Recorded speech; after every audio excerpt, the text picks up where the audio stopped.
So just to reiterate one more time, every melodic minor scale, no matter what the scale is, 2, 3, and 7 and 8 on the way up for semitones, 2, 3, and 5, 6 on the way down for semitones. That would be if it was D minor, E flat minor, E minor, F minor, any melodic minor scale, 2, 3, 7, 8 up, 2, 3, 5, 6 down. Everything else looked really good, and you understand why you didn't need a natural sign on the C. It's because the Yes. bar line cancels it. So we call that a redundant accidental, and it comes up in real music all the time, which is somewhat confusing. But in the conservatory exams, we should do it the way it is proper, which is the Redundant bar line cancels accident. the effect. Other than that, that's about as bad as the melodic minor scale gets. No other major surprises and nothing weird like in the questions, like in the bullets, like that you could expect a lot of difference. There shouldn't be Right. much Yeah. difference. It was good to have the questions one and two as a way to go back. I think these will typically take me the longest because I there's just so much to it. Yeah. But I think I'm good on that one. We Yep, and can. it is a good chunk of the exam, those first three questions. Mhm. If you find them to be really time consuming, do one and then go to another question, come back and do Yeah. number two. Like if you need to just to kind of refresh, or maybe you're going to be in the zone and you just want to get them done. So, yeah. This particular exam, whoever set the exam, they made you work for it. I've seen in some exams where it's not quite nearly as taxing. I, I have no say on how the exam is set. Fair. Fair Let's enough. talk question four. And I know we had talked Yes. intervals before. So, so tell me just verbally, what did you get for your question A? 4A was a perfect fifth, Yep, keep going. perfect eight. Yep, I wrote minor third for a C, yep. major sixth for D. And then for E, we didn't learn about a minor second in like our in I think, but I wrote down minor second because it was Okay. just a So D and E are the ABC. You would get 3 out of 5 for that question. So, which is a pass right now, and that's your first exam doing it. So, to get the full 5 out of 5, D is actually a minor sixth, and E is actually a major second. oh, And okay. how I label it, you can label it however you want to, but if you wish to use sort of the Canadianized abbreviations, it can be like P5 plus for major and minus for minor, but you can write the word out, you can write perf, you can write mage, you can write capital M, Okay. small m. The goal is to be consistent. So the question is, how did I get that D as a minor sixth and E as a major second? So there are ways in to figure out intervals. I'm going to suggest that we have really one way with maybe a fallback method. Sure. So tell me, how did you figure out the first three were perfect fifth, perfect eighth, and minor third? How did you get that figured out? I counted the spaces in between Okay. the two. So that, and by counting the lines and the spaces and everything, the perfect intervals are, do you know what the other, there are 4 perfect intervals that you need to know. Perfect fourth, fifth, eighth. I don't know what the third first? The Perfect first. first? So a Oh, okay. P1 is our unison, and it can be called a perfect unison or a perfect first. I usually write P1. So I learned it again. I I think it was just maybe the way that the lilting rhythm that I used for it, but I remembered it P1, P4, P5, P8. P1, Okay. P4, P5, P8 stuck in my head. Plus 2, plus 3, plus 6, plus 7. So the second, third, sixth, and seventh are the only intervals that can become minor. Perfect intervals are perfect because of the way that they are. They do not change, and they are the same in either the, say you went with the key of A major and A minor, A, A major and A minor, the first is the same, it's per A. The Mhm. fourth note, D, is the same in both A major and A minor, the E. So that's probably why they are called perfect. Notice I'm saying probably because I'm kind of making an assumption, but I wasn't there, back in the 1400s when this was beginning to When they be made it all up. figured I out. hear Yeah, you. I hear you. exactly. The second, third, sixth, and seventh don't differentiate major and minor in an interval with major and minor keys. So major does mean that it is a part of the major scale of the given note, which is the lowest note. Minor intervals are one semitone smaller than a major interval. And again, only the second, third, sixth, and seventh can change. So for example, A to B flat would be a minor second, whereas A to B would be a major second. B flat does not belong in the key of A minor, so we can't use key signatures to do that. Um, So here's the way that I would go about doing it. I'm going to mention a few methods. One is that, which is not going to be helpful for you, is to be able to recognize it by sight, which I don't think that you're there quite yet to be able to recognize it by sight. Now, in saying that, if it is a first, fourth, fifth, or eighth, and they've written it, it has to be a P. So save yourself the grief of all that other stuff. So the next option is to name it by the key signature of the lowest note, which we call the given note. I don't know if they mention if they use the word given note. So in the case of exercise E, we have and in order to do this, I do need to figure out. I should backtrack. I need to figure out the numeric value of the interval. The numeric value is the lines and spaces. So I Okay. go and I count the E and the C, and I can just use my fingers if I want to. E, F, G, A, B, C. I get a sixth. As soon as I put that number six, I'm on a 50-50 for getting it right or wrong. Great. It's either going to be a major six or a minor six, but I don't want to guess. I want to be able to say to myself, I'm quite confident in my reasoning. So the given note for the exercise D is the letter E. Now, in this case, I do need to know my key signatures. I'm not sure where you're at in your memorization of key signatures, but any ideas what E major might have in its key signature? It's not a key E when I'm talking major. about, but One, two, four sharps. four sharps. And what are the names of those four sharps? F, C, G, and D. So a major interval must be a part of the scale of E major. The highest note is a C. It needs to be a C sharp to be a part of Okay. that. So because it's one semitone less, it is a minor six. And if you played it on your piano, in fact, if you can you play the E to the C? I think you had to know this interval for your exam. Bluetooth mode. It was, yeah. And if you play them separately, da-dum, yeah, exactly. It's our love story. It's our love story. It's or the entertainer. So that one is your minor six. There is another method of doing it, which I will show you, and I might have shown it to you once before. So there we go. Okay, I have to write the numbers from 0 to 12. Oh, you definitely did show me this. I've got the line somewhere Okay. here.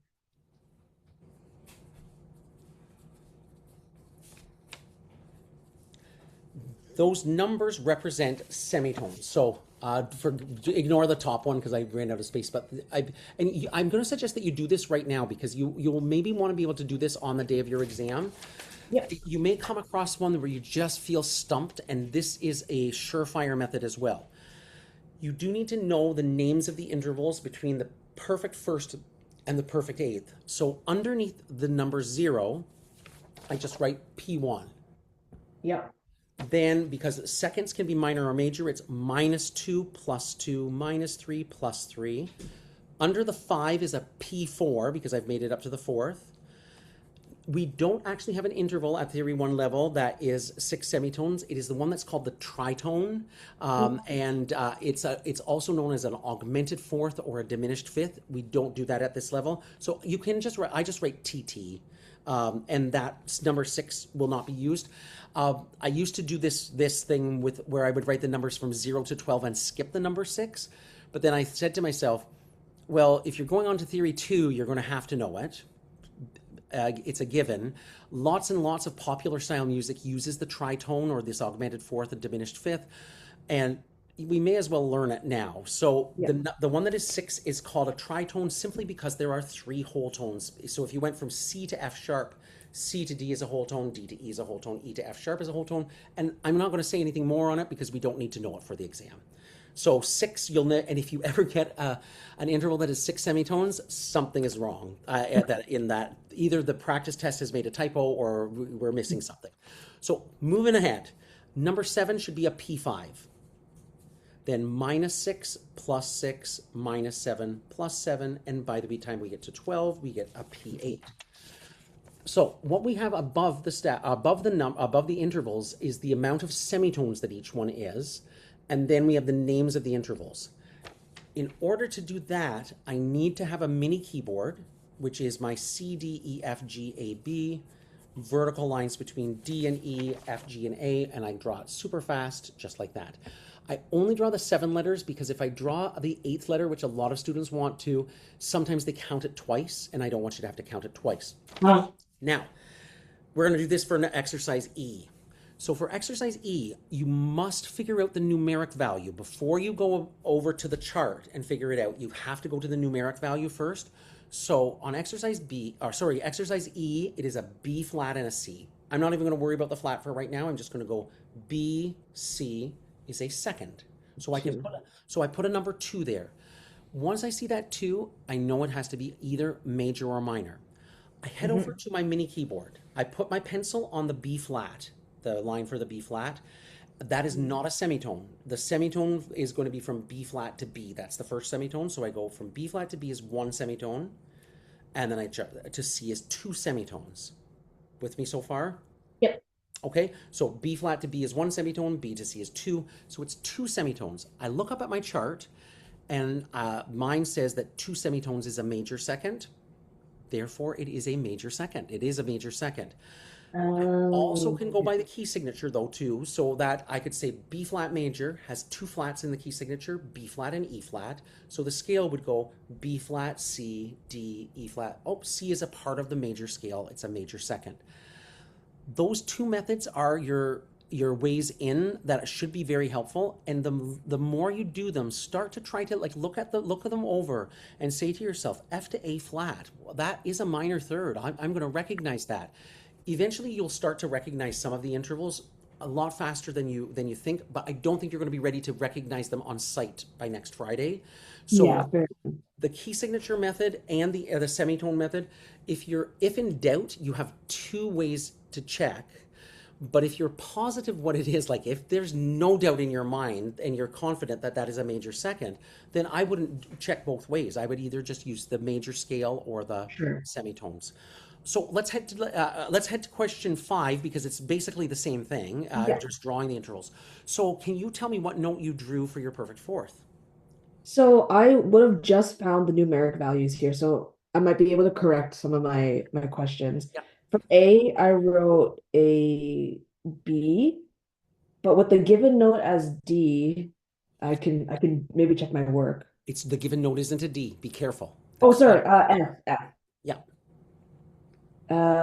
So if I go given note as F and I want to count 4, I go 1, 2, 3, 4. It should have been an A, not a B that I Well, wrote. okay. So let's head back. So your given note was what letter? It was an F, correct? Yes. Okay. And you want to find a perfect fourth. How many semitones are you using the semitone method, or are you going to use the key signature or the major scale? I tried to use a semitone method, Okay. the line. So how many semitones is a perfect fourth? It's not. Check your Oh, 5. 5. So from F to F sharp is 1 semitone. So see what is going to be 5 semitones up. 1, 2, 3, 4, 5. Oh, it is a B, but I should have put it's a B flat. Exactly. It is a B flat. F to Uh, B flat. And then quickly go play that on the keyboard. uh,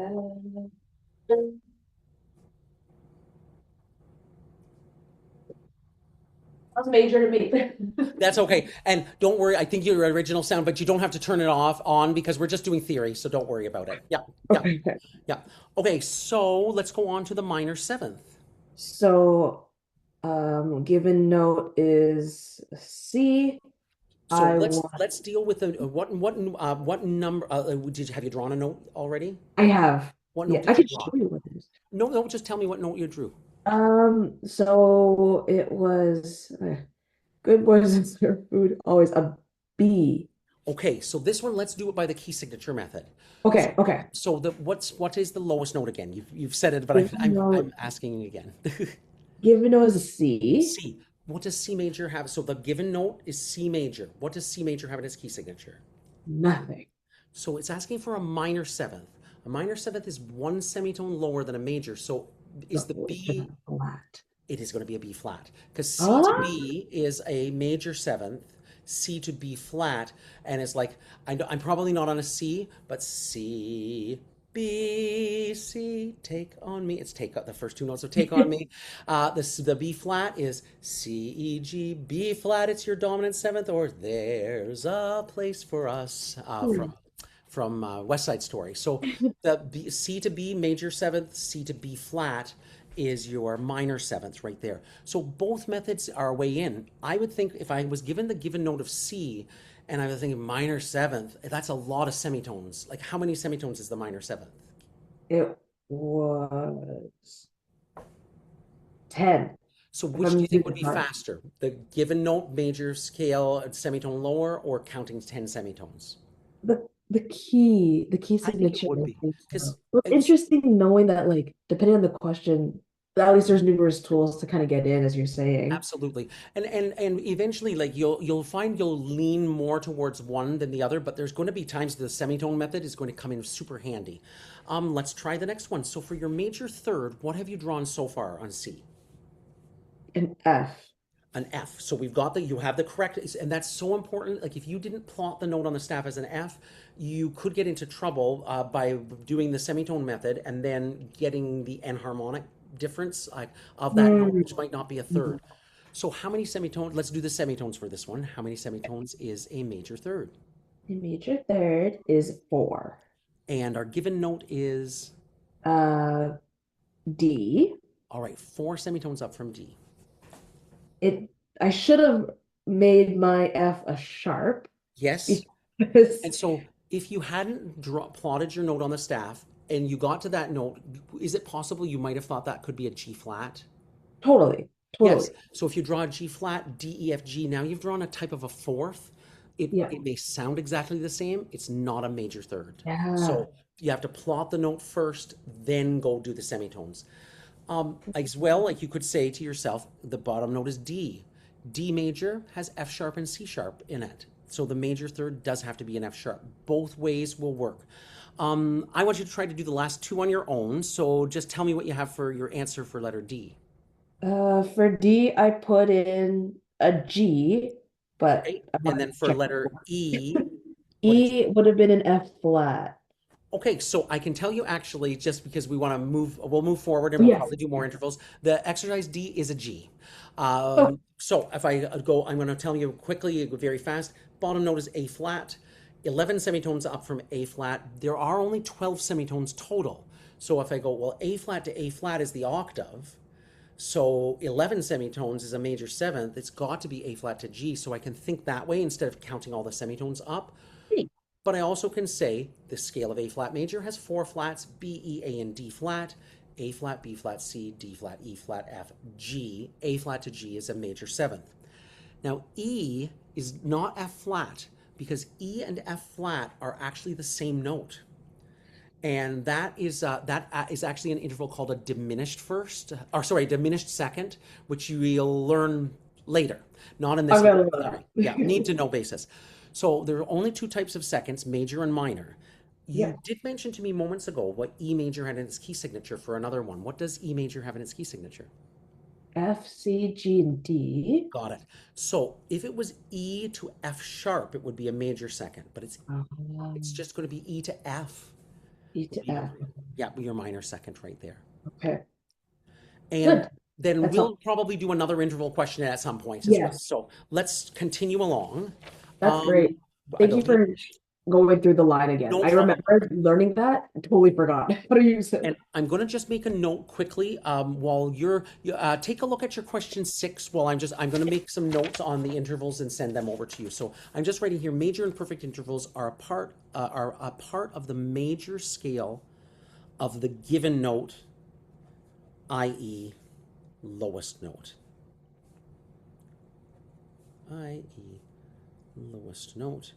And I generally use the abbreviations. They are sort of Canadian ones. P1, P4, P5, and P8 are your perfect intervals. +2, +3, +6, and +7 are your major intervals. The second, third, sixth, and seventh are the only ones that can become minor. And so minor intervals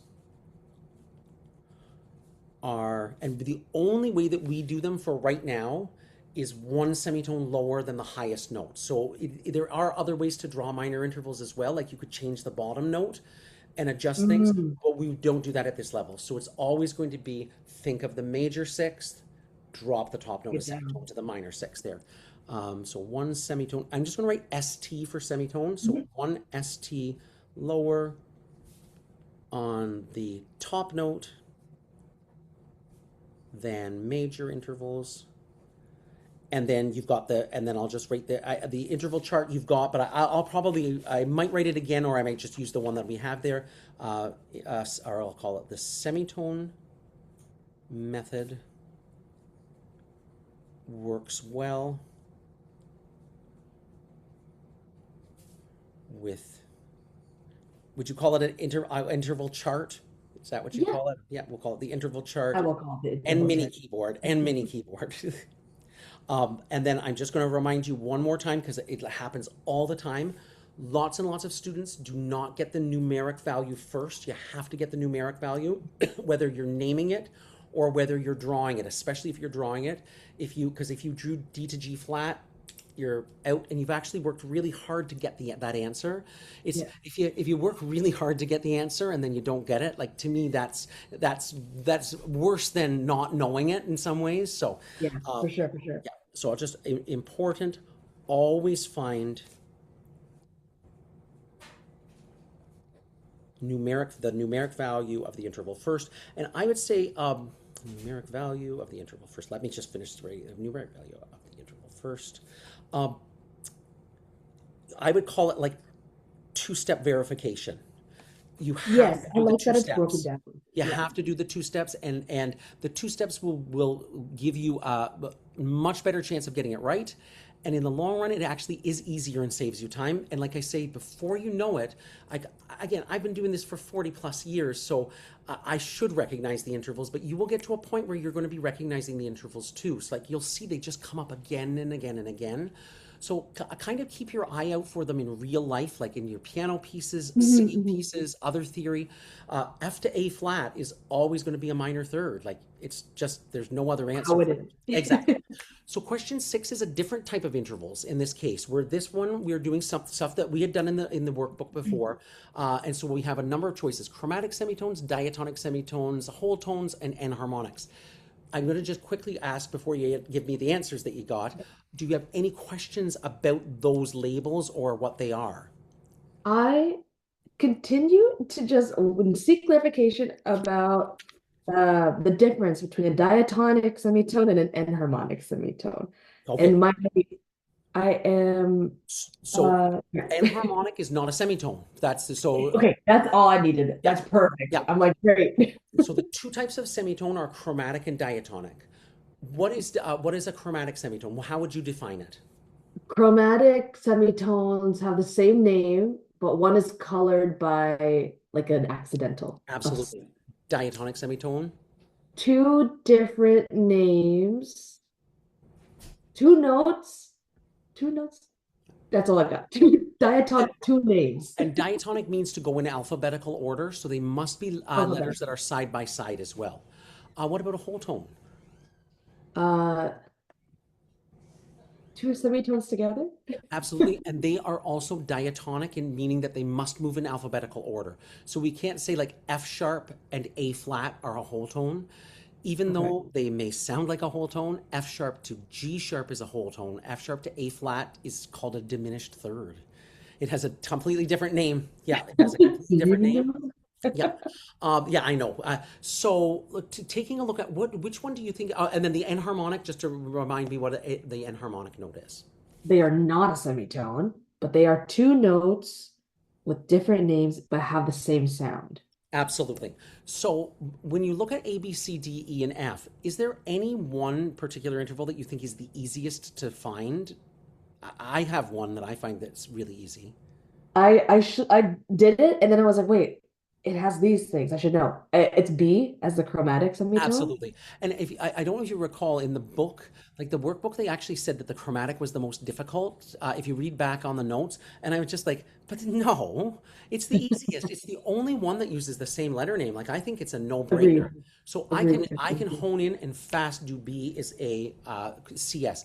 All of the other ones you will have to check them over, Mhm. and some of them you'll recognize by sight eventually, but you really on the exam day will want to check them over. Yeah. So let's. What did you get for exercise A? Whole tone, Yep. B. chromatic Yep. semitone. C. C, I put as my enharmonic. Yep. Oh. D. Whole tone. Yep. E. E, diatonic. Yep. DS. Yep. And The F. F as my enharmonic again. 6 out of 6. This Do you was so need hard. do you need any further notes other than just practicing doing them, or? No, I think just the clarification on the difference between diatonic and enharmonic was so helpful because the definition I wrote in my notes was the same. And I'm like, these can't be the same thing. I Yeah, don't. I hear you for sure. As long as That's you're great. okay with that, I'm not gonna make any major notes on that Yeah, particular let's do question, it. and we should be able to do another practice run on that today. So we get to question 7. Now that one I'm thinking must have felt a little different. Am I correct? Yeah, this one was fun. Okay, Like for 6 and 7, I was at the keyboard, so I thought that was very helpful. I'll just start off by asking, what do they mean by quality? I did not know okay. what that. So yes, so that word quality can also be you. They can use the word type, and they can Yeah. use the word kind as well. Oh, are you? Is everything okay? Sorry, Corinne, what's going on? Can you speak to the Cora woman? She says that they might not cover the Oh, expenses. Mom, I know. I'm in Hi, a lesson Sabina. right now. I mean, Cordina. Yeah, I'll talk with the people later. You'll have to talk with them. I can't talk right now, She Mom. says they might not cover them. They have to because they agreed to do it. They agreed to do it twice in front of a police officer. They In agreed. front of a police, did you hear what Sorry, he said? when we had a car accident, no, in February. Yeah, yeah. Yes, he worked for he worked for the insurance company. And his wife was the one who crashed into us. He assured us all expenses would be covered 2 or 3 times in front of the police officer, which included a hotel stay, extra gas, towing.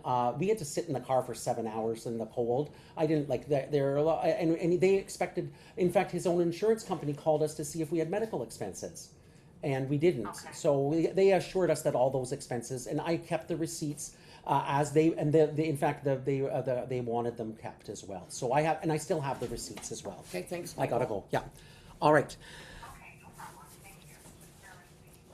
Sorry. No, no, no, When no. we had that accident back in February in Indianapolis, they covered almost everything, but they didn't do like the miscellaneous. Like we had to stay in a Holiday Inn Express overnight and stuff. And they did assure us that those things would be paid. Like we're not sewers or anything like that, but No, no, of they course, did of course. assure us. It's almost like $1,000. Like when it comes to with between which we can use that $1,000 to. For sure. Well, and if you need, if anything else Nope. needs to be All is addressed, good. All is good. So let's coming back to question 7 here. So the words type, kind, and quality. So there's okay. 3 synonyms. Means is it major or minor? Okay. So type, Oh, kind, quality, major kind. or minor. So you'll see that they do use that terminology. I don't recall another terminology other than type, kind, or quality. Okay. So let's just talk. It says use whole notes and accidentals as necessary to write the primary triads as indicated in the given keys. Name the root and quality of the triad. Use accidentals. Do not use key signatures. So they ask for, and you'll notice this one is worth a lot of marks actually as well. So 15% of your exam is built into one question. There tends to be always one question. It's not always this one. This exam, it's the triad one, but a big, you want to do well on that question. Yes. If you get 10 out of 15, you're like at 67%. So it's a pass, but and it's very easy to get down to 10 out of 15 if you don't know exactly what you're doing. So I want to know what you know about all these triads first, and then I'll explain some of the stuff. Yeah. So I, well, first of all, was like, if it's a triad, all of them are going to look the same. The chords are going to just be like spaces in between our letters. So the Yeah. shape I thought was easy to draw. Yes. Getting the accents in the right place was the fun part.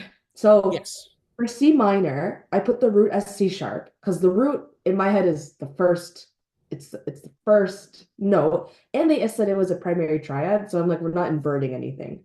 Okay, so primary, so yeah, okay, so there's a whole lot that I can just tell you about right now. Okay. So first off, the if you wrote C sharp, you unfortunately can't get a, you're not going to get your mark for this one, and I'll Okay. tell you why. Because they're asking for a different type of triad here, and I'm going to explain what primary means. So primary is the same as in colors. So the three primary colors are red, yellow, blue. Am I correct on that one? Red, yellow, blue? Okay, so the three primary notes of the scale, we have learned about this, we talked about it last week, are the tonic, subdominant, and dominant, the first, fourth, and fifth scale degrees. This one is asking for the C sharp minor dominant triad. So there's like a next level underneath there. So Excuse me. we're not building the triad on the tonic. We're building it on the dominant note. And so primary triads are built on the three primary notes of any key. And the reason why they're called of any key, the reason we call them primary triads is they are the basic building blocks of all pieces of music. You can create, and again, most rock songs will use a three chord structure, maybe a fourth chord, but C, F, and G can be used to create almost any song in the world, basically. Alicia Keys will write a song with just two chords in it, and it's a massive hit. I look at it and I go, how did she do that? But it sounds really good. And so these three primary triads are the basic building blocks. Those 2, 3, 6, and 7, which you've heard me mention about the major and minor business, they are called the secondary triads. If we do that, just like secondary colors, Oh. they're used to actually just add more flavor or a little bit of spice, basically. It's like making purple, that sort of thing. So there are a few considerations to think about. The first thing that you might see is you might see, and I'm going to just write this on the actual exam itself so you can see, you might see rather than dominant, subdominant, tonic, dominant, subdominant, they've written the full word out. You might see Roman numerals. And so Mhm. if I see this, and you can see for the number 5, I use a capital V. For the number 4, because I am in oh, by the way, a dominant triad is always major, whether it is in a major or minor key. So that's why I use the capital V. For the 4, because I'm in a minor key, the fourth scale degree is going to create a minor triad. And by the way, that's what like those, the others I believe are all majors. So the tonic is the only one that's going to be easy to do. That's the third one. But the others are asking you to do a little more work. And primary doesn't mean inversions. Inversions we actually don't do until theory 2. So forget that you know Think about inversions. Forget that it. you know inversions. So in the major key, and I'm just going to Uh, put this here. Yeah. The Romans are always capitals, 1, 4, and 5. And I'm going to write beside that tonic, subdominant, and dominant. And that goes for every major key no matter what. 1, 4, and 5 is major, major, major.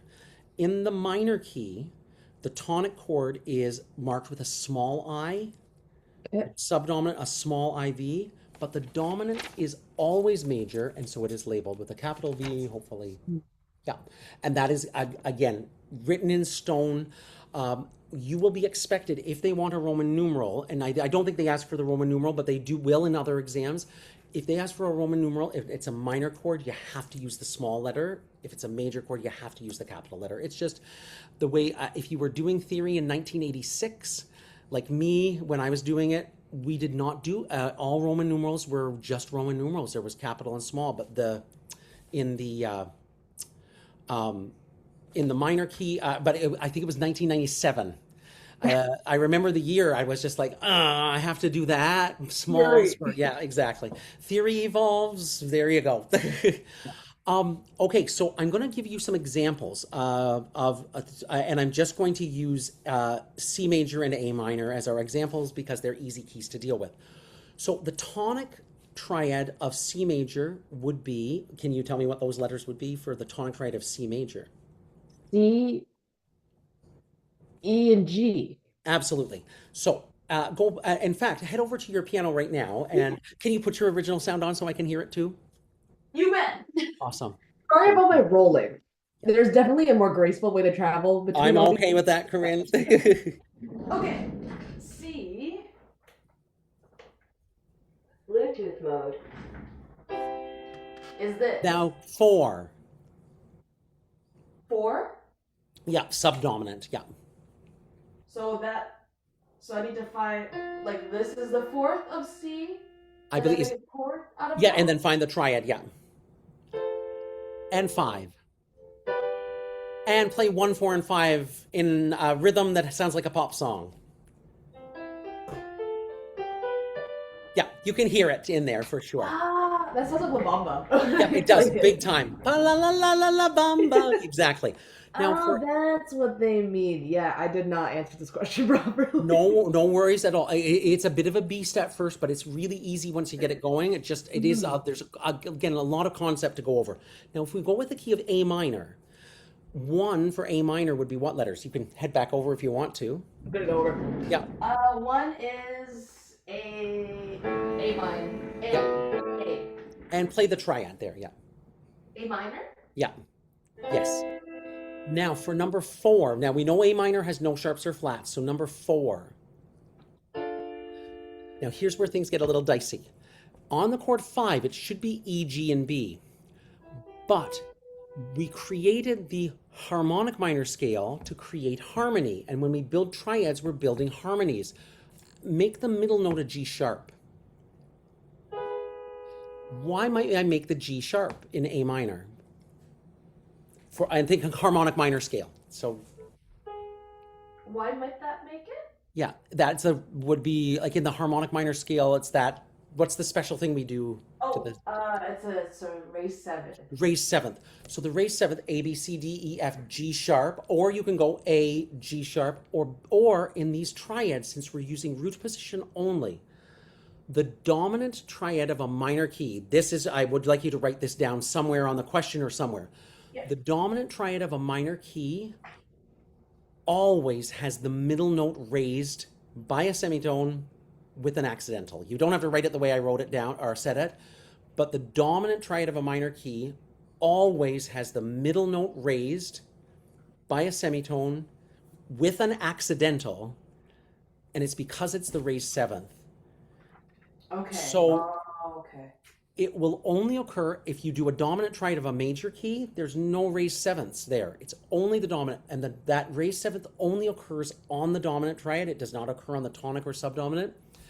And for some strange reason, they're really good at telling you to do all these things, but they don't say C sharp minor harmonic.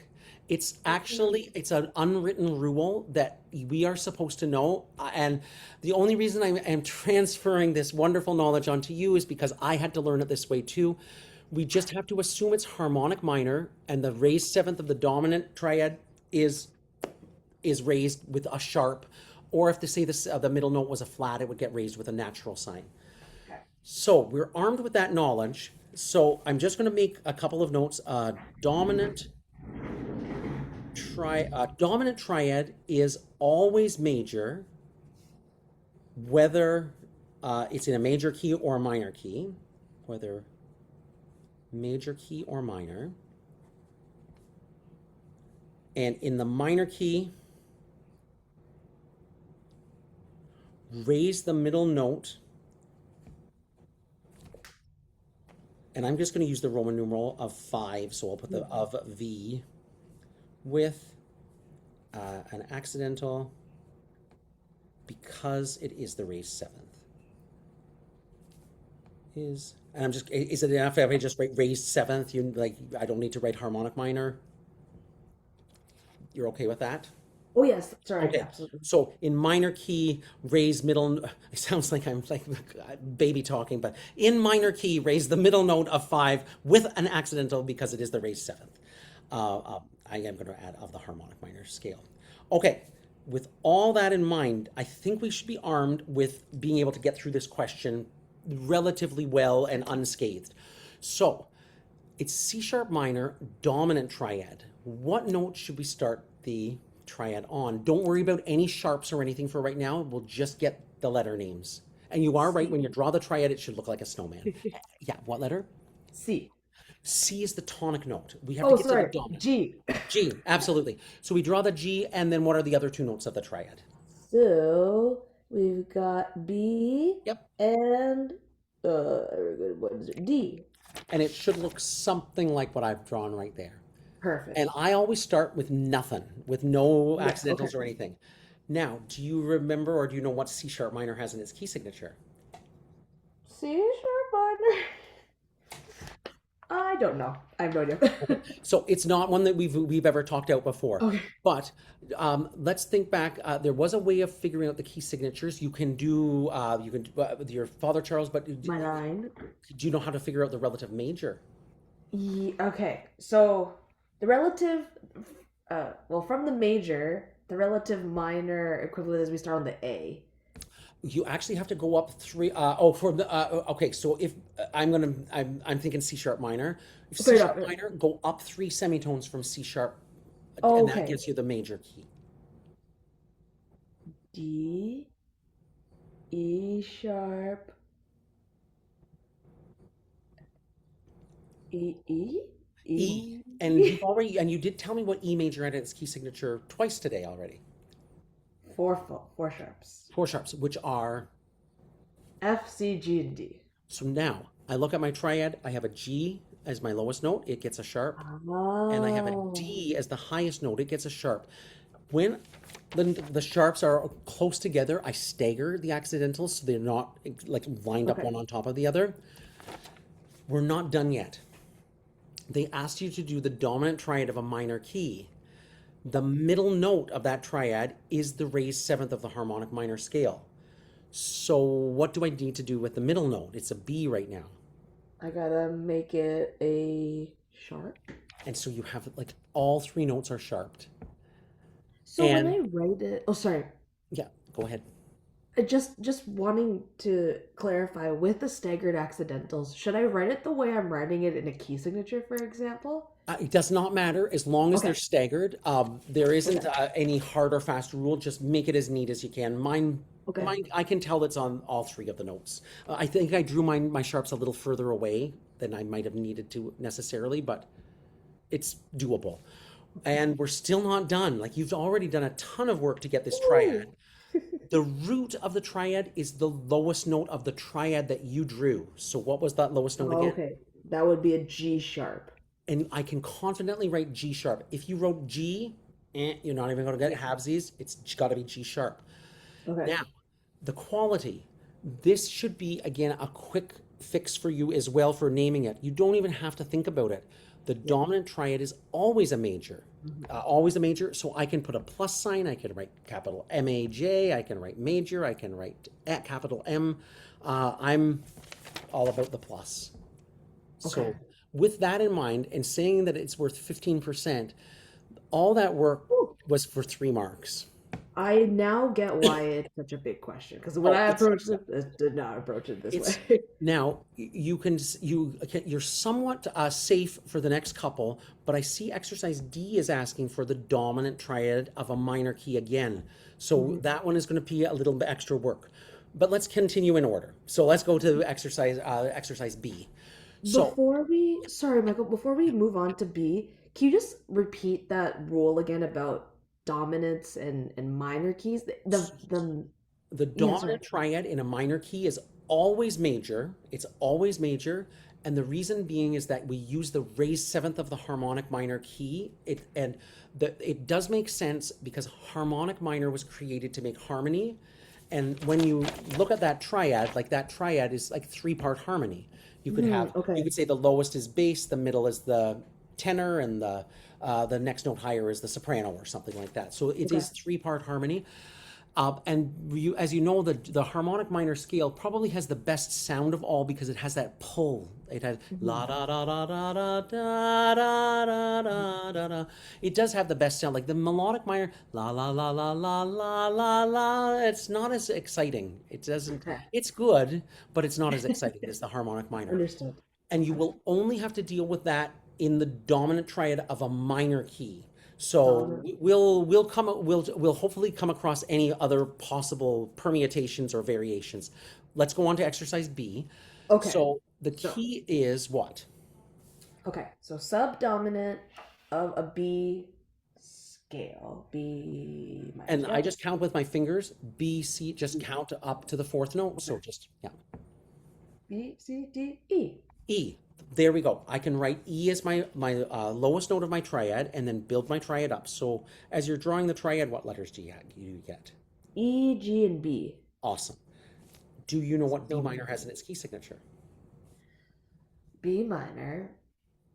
Wait, I'm gonna do what you did earlier. So if I count three semitones up, I get the relative You major. do. And I'll give you another. I've got to give you one extra on this one. Yeah. B minor is one of the keys you need to know for your grade 3 piano technique as well. So you've probably played this scale before too. And I don't know if you remember how many sharps and flats we deal with in grade 3 technique. They usually do a Two? two. It happens that B minor does have two sharps actually. So So D major. D major? absolutely. Yep. Okay. And what are D the names minor, of those sharps? F and C. F and C. Did you have to draw an F or a Okay. C? No. Nope. And there's no raised notes in the subdominant minor or subdominant of the minor. I think you're done. So you've drawn Oh, your B minor subdominant EGB. So the root of the triad is an E. the quality. I can the it's E, G, and B. Can you tell what it is just by looking at it, or A major? it's not because E major, remember, has four sharps. If it was E major, it would need a G Oh, sharp. okay. Right. Minor then, I It is guess. minor, and then if in doubt, head over to the keyboard and play E, G, and B, and you'll That's going to hear end up being the biggest thing for me. I think just having the keyboard readily without a doubt, available. without a doubt. But head over just to play it so you can definitely you'll Okay. hear immediately that E minor, and eventually you get again to the point where you know E minor triad has no sharps or flats on that particular triad. Bluetooth mode. Yep, definitely got that minor sound there. Yeah, that makes sense. Okay. Now, Okay. exercise C, you might actually have the correct answer for this one. So tell me what notes you drew for this one.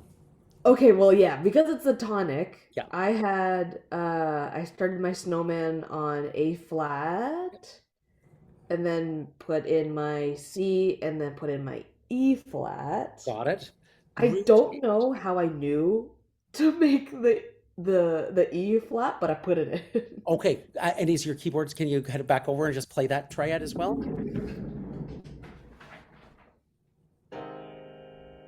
Definitely. We got that major sound there as well. And then the root of that chord is, Sorry, I was rolling and I did not hear yes, it. the root of the exercise C is what letter? Is A Flat. flat, Yep, A flat. A And the flat quality is is major. definitely. So the tonic triad major, yeah, definitely there. We're on to letter D. So we're on Okay. E minor dominant. So what is your triad going to start on? A. Sorry, now just to finish up my thought on C, I think the only reason I need to add um a flat on the E was through my line. I think I Okay, counted. Yeah, I think I counted or did something. Anyways. you got it. You got it there. And then eventually, again, you'll want to know A flat major has B, E, A, and D flat for the key Yes. signature. We're going to do some practice on that soon enough as well. Okay. But All right. so you've got your E minor triad starting again on for the dominant. Dominant E F G A B. Yep. Every And good then draw your three thing. notes of the triad. There's Now, my snowman. what does E minor have in its key signature? E minor's relative major is E E E E F F sharp G You got it? major. And G major only has F sharp. Yep. So Is the F anywhere in the triad? yes, It my is top top my note. So I top add that note. as an accidental. Mhm. And I'm not done yet because it's the dominant triad of the minor key. So my middle note needs to be raised with a sharp. Yes. So you Ooh. should have B, D sharp, and F sharp. The dominant triad is always a major, so I can confidently put on my quality a plus, and my root is, B. yep. And then I want you to head over to the piano and just play that B major triad. So it should B sound. major. Yep, and you can hear that's a B major, and it's kind of an odd one to play because you got the D sharp and the F sharp on the Yeah. top end. Yeah. All right, those two A and D are the hard ones. The other ones shouldn't be so hard once you get used to practicing it. So we got one Okay. more. I'm going to get you to see if you can figure it out totally on your own. Ask questions Yeah. along the way though if you have questions. So E, F, G, A. 3. Okay, so I got that, and then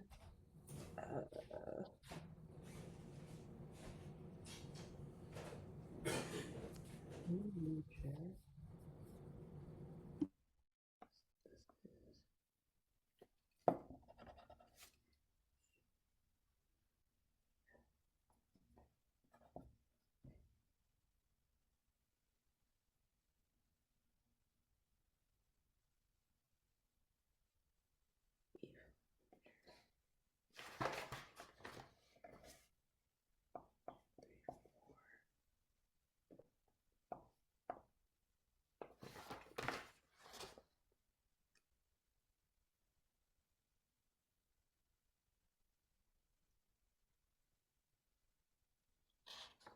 Michael, sorry, I'm getting a little stumped on the next step. So I've got my A triad, and I Yes. still got like an Yeah. E flat. I'm getting hung up on if I need to make a conversion or if I just put my accidentals in, which I wrote that as my second step. Um, Okay. So tell me I want you to see if you can get to what do you think yeah, you should put in? Say you're doing the test right now, and how would you answer it? I want to know how many flats I have in an E flat major. Totally. So I went to my line and I said, do I go this way or that way on my line? So I've written out Father Charles. Um, Actually, maybe I just need to talk it out with you because I'm looking at it now. One, it has 3 flats. Is It that does have correct? three flats. It does. E flat Okay, major has three okay. flats, We're which getting somewhere. are B, E, and A. got it. So A is sorry, I'm gonna now work. C, B, and E. Okay, I think I did it. Okay, so what were your letters that you ended up getting? I have A flat, Yeah, C, and E flat. got it. Play it quickly, just so you can hear what it Okay. sounds like. E, A. That sounds major to Definitely. me. Yep, absolutely. And then you just need your root and quality, and that question you can give yourself a 15 out of 15. So, first of all, Yeah, thank you for your encouragement. We got through E. That was a little scary. yeah. If is there any other way to know the quality other than playing it, other than the rule with the dominant? Well, yeah, like when I look at that, I can see that the triad of A flat major. Yes, I'll go over. There is another way, but I can see first and foremost, A flat major, or sorry, E flat major has just the three flats, B, E, and A flat. And I also am armed with the knowledge that the tonic and subdominant are the qualities of those particular type of keys. If it was E flat major, 1 and 4 are going to be major. If it was E flat minor, it would be 1 and 4 would be minor. It's only the dominant triad that is major in both keys. So 1 and 4 in major is major, 1 and 4 in minor is minor.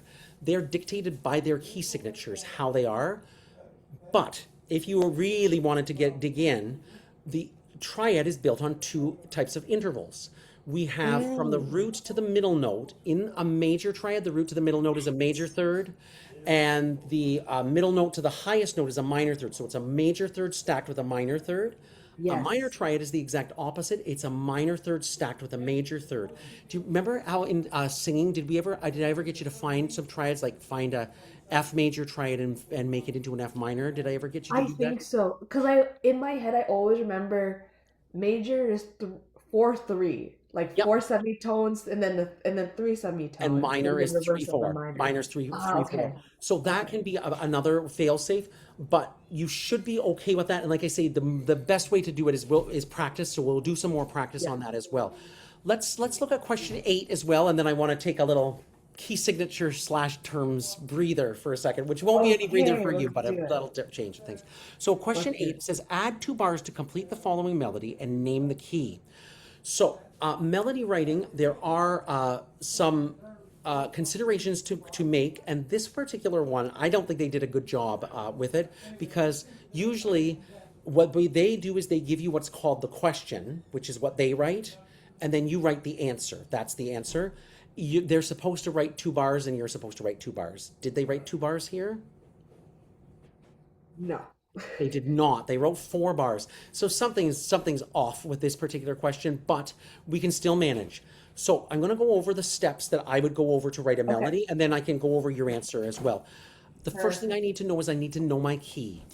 The key is again determined right after the clef by the key signature. It's either going to be in the major or the minor key. I don't usually see pieces written with just accidentals.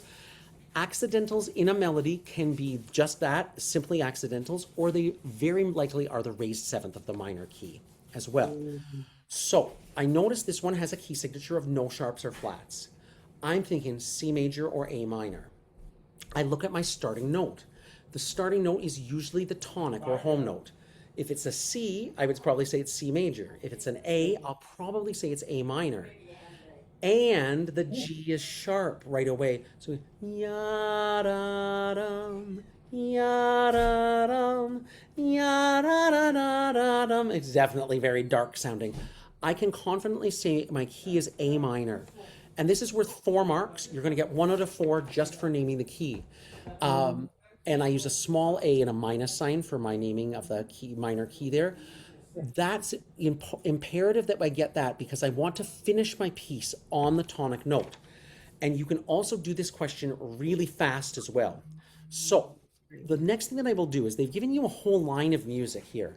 You're probably not going to need the whole line for 2 bars, but what I'm going to do is I'm going to put a bar line exactly at the halfway point on the lines right there. So I've lined that up, and then I'm just going to go with a double bar at the very end of my piece. Sort of, again, I just draw the last one a little darker. I'm not all about thick and thin. And I'm going to draw my treble clef at the beginning of the second line. I do not need to put the time signature in. The time signature is placed only once at the beginning of a piece of music. It's not placed on every line, so no need to put the 4/4 in again. So I can save myself a lot of time by knowing my key and knowing that my last measure needs to be the tonic note with the maximum amount of beats allowed in that time signature. So my second measure, 1 of 2 bars, is going to look like this. So I've Yeah. got a whole note right there, and I've now done 1 out of 2 bars. I'm probably at this point looking at 3 out of 4, 2.5 to 3 out of 4 Okay. already. So in my first measure as well, I can save myself some time as well. The second last note, good pieces of music finish like this, yadum or yadum.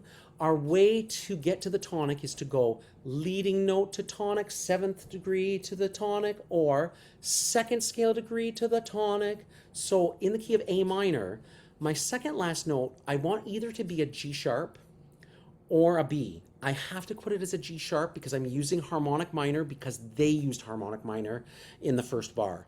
So I'm going to choose both. Since I'm in 4/4 time, I'm going to put a B as, and so you'll notice that I'm actually building my music in a different manner.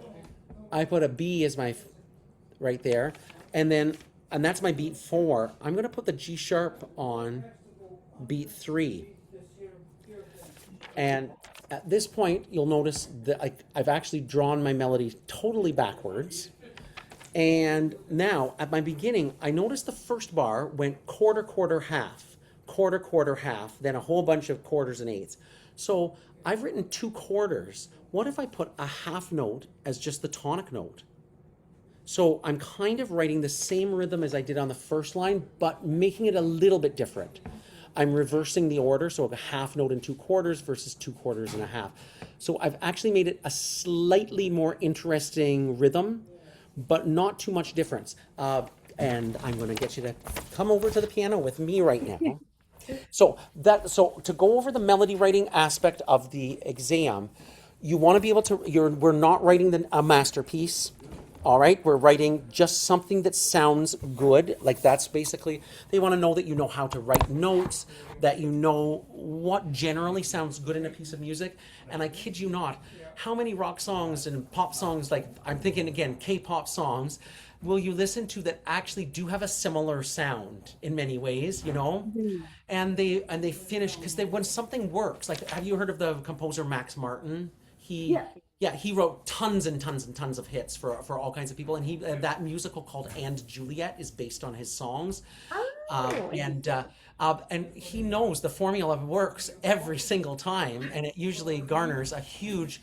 So good pieces of music will start. So we are not writing anything major, like anything substantial. We're not writing a symphony or an opera or anything like that. So I've determined my key is A minor. How I did that was I looked at the first note, I looked for accidentals, which could be the raised seventh, and take advantage of the keyboard, play what you see there. So I see this.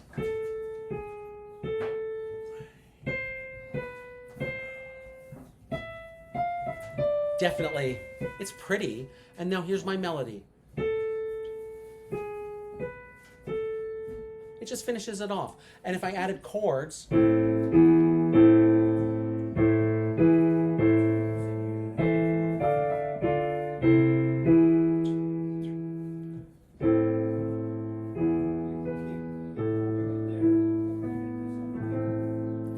sounds beautiful. You just made that. yeah, so you can yeah, and it's just filling in harmonies underneath the melody.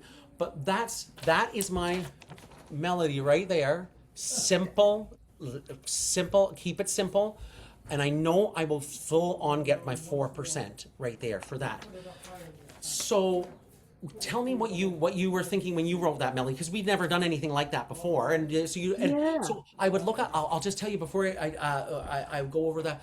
I'll tell you, look at the melody writing as being, like when you were given an art project at school, and the Yeah. teacher said, this is your medium that you're using, and Yeah. you must use these sort of parameters around it. So you're going to use oil painting on a canvas. You're not going to run out and get pastels if they want you to do oil painting.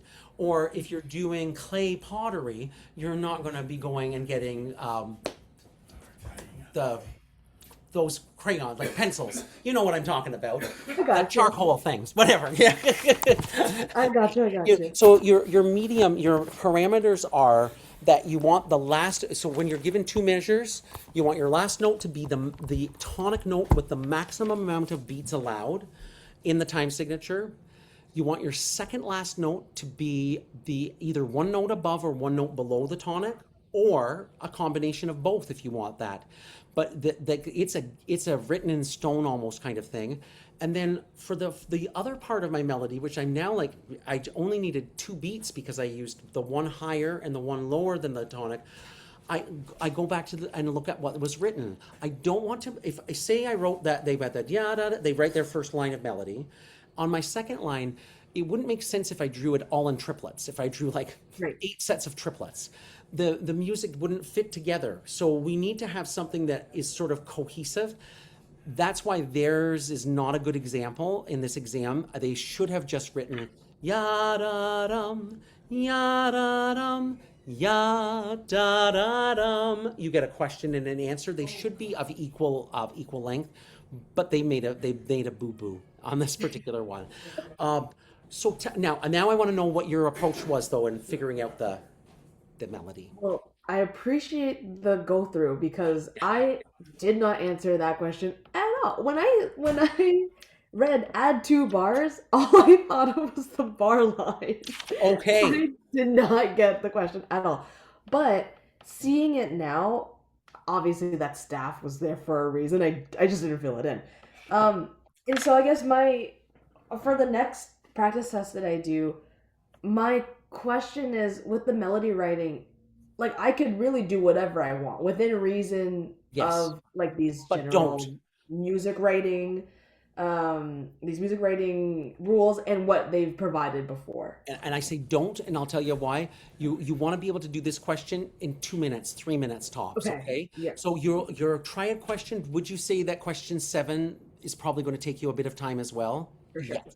I'm thinking 15 minutes possibly on question Yeah. 7. A full 15 minutes, and then thinking of each scale, possibly 10 minutes on each scale. So if you have three Yeah. scales, we're at 30. You've got actually half of a good chunk of your exam time is built on 4 questions. This one you can do in 2 minutes. We're Okay. not reinventing the wheel. We're not going for, again, anything creative, and the examiner does not want to see creativity. They just want to see that you know what works and that Yes. you know how to notate things well. So you have to determine the key. That's very important. If you wrote C major, you'd probably get Good. partial marks. You'd probably get partial marks, but you won't get full marks. You Sure. need to know that because you need to begin and end at the same time. It's an easy way to write that second bar as the tonic note full. How many songs have you sung where the last note is the tonic note for the full amount of beats? Like look at every singing song or piano piece. Almost every single one finishes with a long note value at the very end, and it is the tonic note. And then look at how many songs that you've sung or played where the second last note is one higher or one lower, or a combination of both. And you're going to discover 90% of the songs that you've played and sung are like that. And then all I do because now I'm either going to need to deal with 3 beats or a couple of beats. You could copy, like you could write A, G sharp, G sharp, B, and A. Ya da da da dum. So if you wanted to, you could have just copied the first 2 beats down. Okay. There is variable, but there isn't.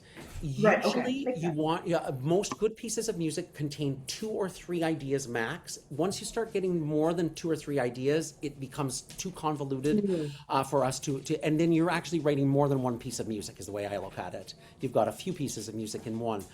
And then, like you say, then you just quickly get it in. Clef, I put in bar lines, like again, to make sense. Sometimes you'll get a melody writing one where they'll give you 2 lines and you'll be like, why did they give me 2 lines? I think it's just like if you write the notes big or For if you space. mess it up and you can scratch that staff out. There's no extra reason for that, or they're not asking for 2 responses or anything like that. So I'll just quickly go over the melody writing one final time. So you Yes. determine the key, very important. um, Draw in bar lines, and for theory 1 it is 2 bars. I have not seen one where they've said 3 bars or 4 bars. So draw in bar lines, which will be 1 in middle and double bar at end. And you do not have to draw a bar line at the start. Like you'll notice that they didn't draw one, so I don't Right. draw one at the start, but you can if you want to. And double bar at the end. End. And then you saw how I worked it. I worked backwards. The last note was the tonic note. I wasn't even thinking melodically. I was just thinking what I know will work well. Last note is the tonic note. Second last note, I went with the one above, and so I went backwards. So I had the A, I went with a B, I went with a G sharp, and I look and I say, I only have 2 out of 4 beats to deal with here. I'm going to put in the tonic note, and then I look and I see half note, 2 quarters. I look at the first measure, 2 quarters and a half. It's similar, yet just different enough to add a tiny bit of variety. And that actually is a good thing. There's nothing wrong with a small amount of variety, but too much variety is too much, and it's too much for you to think about. You don't want to be spending a whole bunch of time worrying about, does this sound good, or heading to the piano, Yeah. I should check on this. The examiner's not going to go, oh my lord, we have the next Mozart here, we're not with this question anyways. And the idea of it is what we call antecedent consequent question and answer call response. Basically, the first part is your question, what you're writing is the answer. And they're supposed to be balanced. It's supposed to be they write 2 bars and you write 2 bars. And most of the other practice exams, I think, are like that. Any other questions about the melody writing? No, that clarifies it. Okay. That was super helpful. And I'm going to write this down quickly. And I think I wanted to do a little breather with you. So bear with me here. So last Of measure is course. tonic Yes. note. max I'll take a breather too. value. Yeah, max value of time signature. Yep. Feel free if you need to stretch or get a drink of water or anything. And I've got these little flashcards that I want to do with you in a second. Max value of the time signature. Second last note. So I'm going to just name the scale degrees, which you don't have to know for theory one. The second scale degree is called the supertonic, super meaning one higher, and the seventh scale degree is called the leading note. So, but the second last note, either scale degree 2 or 7, and I'll just write in brackets, 1 above and or 1 below the tonic. And the only thing you need to be aware of is in the minor key, if in the minor key, you should probably use the raised seventh. I would just say, Okay. I'm just, especially if they do, like if they went ya da dum, if you go ya da da dum, Yeah. it loses its effectiveness. Especially music usually intensifies the further you go in a piece of music. So if they've used something intense at the start with the G sharp, you have to meet that intensity or better it at the very end. Okay. So yeah, it usually doesn't deflate. It usually gets more. Yeah. Be aware if in the minor key you should use the raised seventh of harmonic minor. Melodic minor, I wouldn't even bother using it. Okay. Yeah, just stick with the harmonic minor.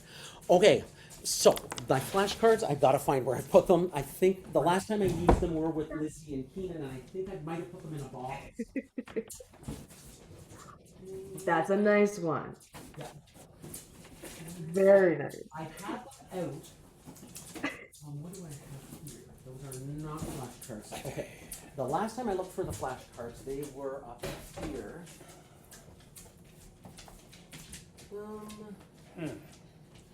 Well, I've got them, Corrine. I have them here.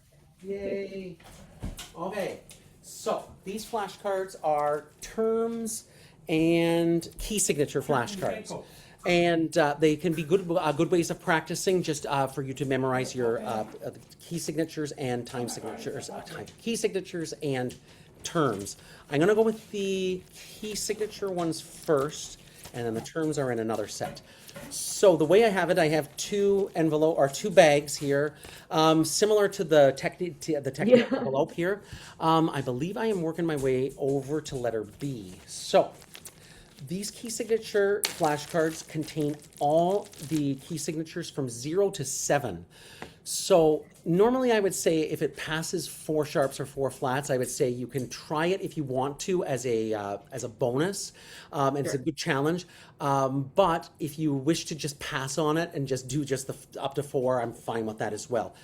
And yeah. As a quick question, for theory 1, is it just 4 sharps and 4 flats? 4 sharps and 4 flats. Yes, that we deal with. Awesome. Great. So Love that for 5, me. 6, and 7 are called the enharmonic keys. For example, 5 sharps is B major.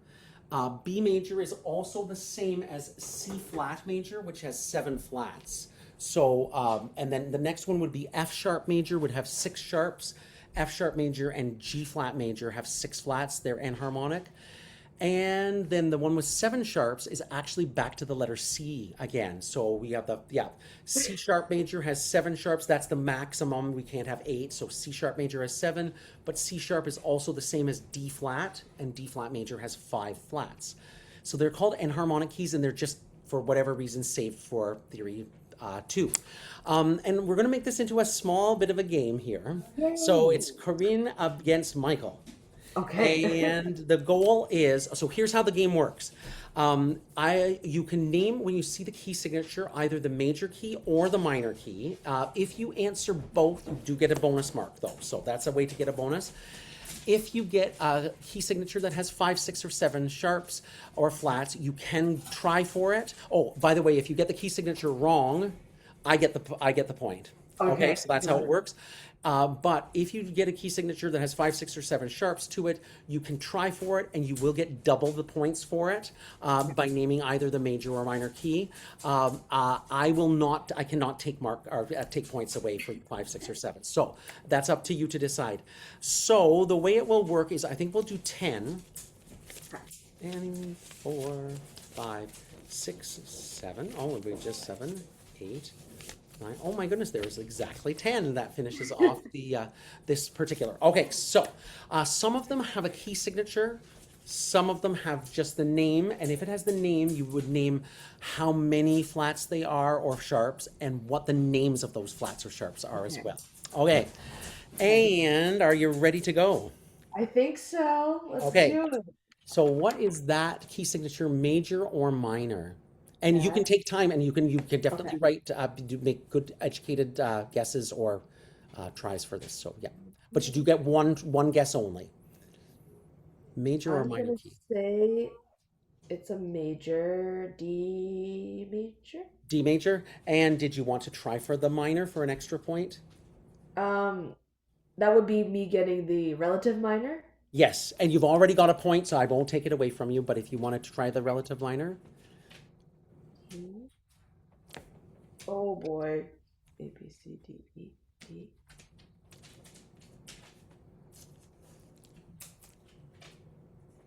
Wait. A.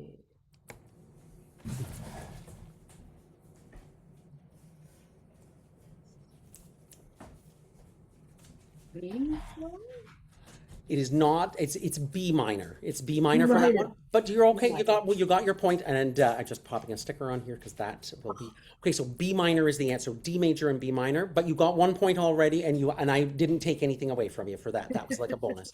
Okay, so this one I'm just going to tell you right off the bat is one that has more than 4 sharps or flats. So it's up to you. You can go for it, or you can move on. Let's just try it. Sure. B flat major. Yep.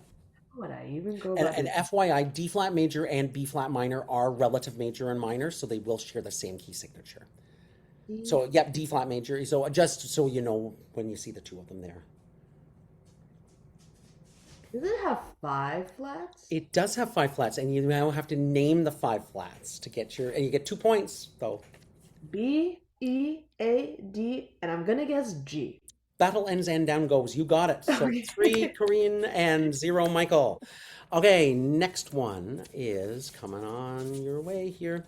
It is another one that is for bonus. So, major or minor key that has this many sharps, or move on. Um, And you can pass without penalty. let's try it. So, Awesome. okay, can I walk you through my thinking? Because Yep. I might be completely off base. But I see I see the sharps and I go major. Is that fair? Yeah, you can think of the major key that are you thinking like for the major key? Is that what you're thinking, or? Yeah, like just but first starting with the quality, or maybe I go with the key first. Oh, yeah. The 5 sharps. There is going to be a major key that has 5 sharps and a minor key that has 5 sharps. Okay, So yeah, so fair. So maybe I'll do it the sharps first. I think it's a B sharp it is major. not. So I can't give you your mark for it. So you don't. But you're right now. You're still, and I'm not taking anything away because this one. So you're so close, Corinne. It's B major. We only B would major call it B straight. sharp major if the B was sharp in the key signature, and in the key signature, it's Father Charles goes down, and so it's B major. B major's relative minor, if I go down 3 semitones from B, is G sharp. G sharp minor. And so how Okay. I could do it, if I can't have my little thingy there written, the last sharp is A sharp. A semitone up from A sharp is B. That's the key name of the key.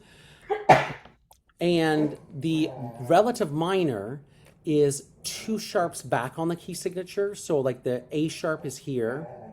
So if I go back by 2 sharps, I get D sharp and G sharp.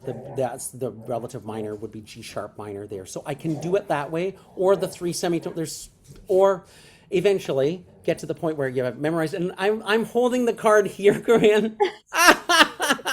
It's okay. Oh my I gosh. was verbally catching them. So yeah. Okay. Anyways, that one is not one that you have to need to know or anything. So we're still 3 against 3 in your favor right now. All right, and we're continuing the tradition, and you actually may have had something like this already. So the major or Okay, minor key that has this many flats, if you wish to try for it for 2 points. let's do it. One, two, three, four, five. I think that's. Wait, hold on. It could be that, but I should check. The last flat is G. Is it F minor? Major? It's not. So five flats. If I want to go for the major key, I have to go to the second last flat, which is the name of the major key. So in flats, it's the second last flat. It's the key of D flat major.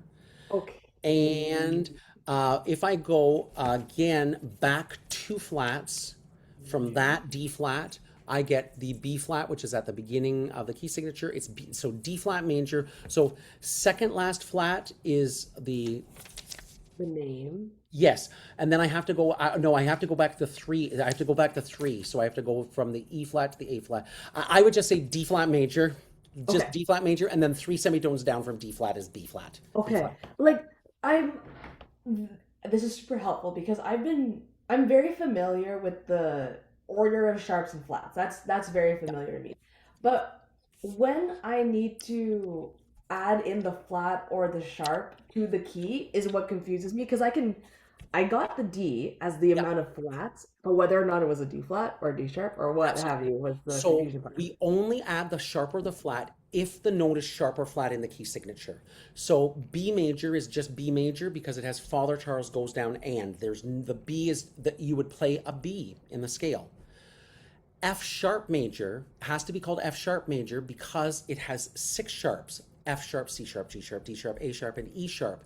You would not play the letter F in that particular scale. It's Okay. F sharp G. So, and on top of that, we have to differentiate because there are usually 2 keys that have the same letter name. F Hmm. major has 1 flat, F sharp major has 6 sharps. So Okay. that's another reason. But the most important reason is that the F is sharp in the key signature, or in Yes. D flat major, the notes are D flat, E flat, F, G flat, A flat, B flat, C, and D flat. So we're there. Let's keep going though, because these are ones that you Sure. don't have to know for the. So this one though is one you need to know. So can you name how many sharps or flats this particular key signature has, and what the name of the sharp or flat is, or D sharps major or flat? has one sharp and it's F. F sharp, got it. And E minor is the relative minor. It also has the F sharp too. Awesome. So you're at 4, and still I got nothing. All right, and we actually have had this one earlier today in a different format. So you would have to name how many sharps or flats B major or G sharp minor has, and the names of those particular sharps or flats,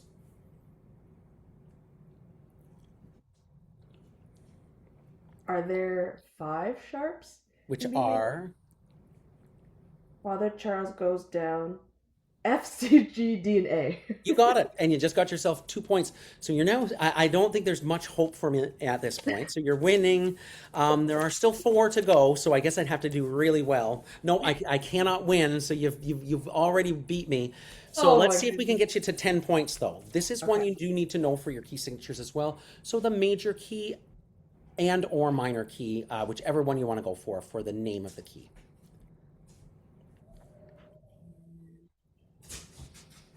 E major? E major, absolutely. And just for an extra point, do you know what the minor key that has 4 sharps is? Minor key that has four sharps is this one. One, two, three. D. D flat. I don't know. Okay, it would be D C minor? sharp minor. C sharp D minor. sharp minor.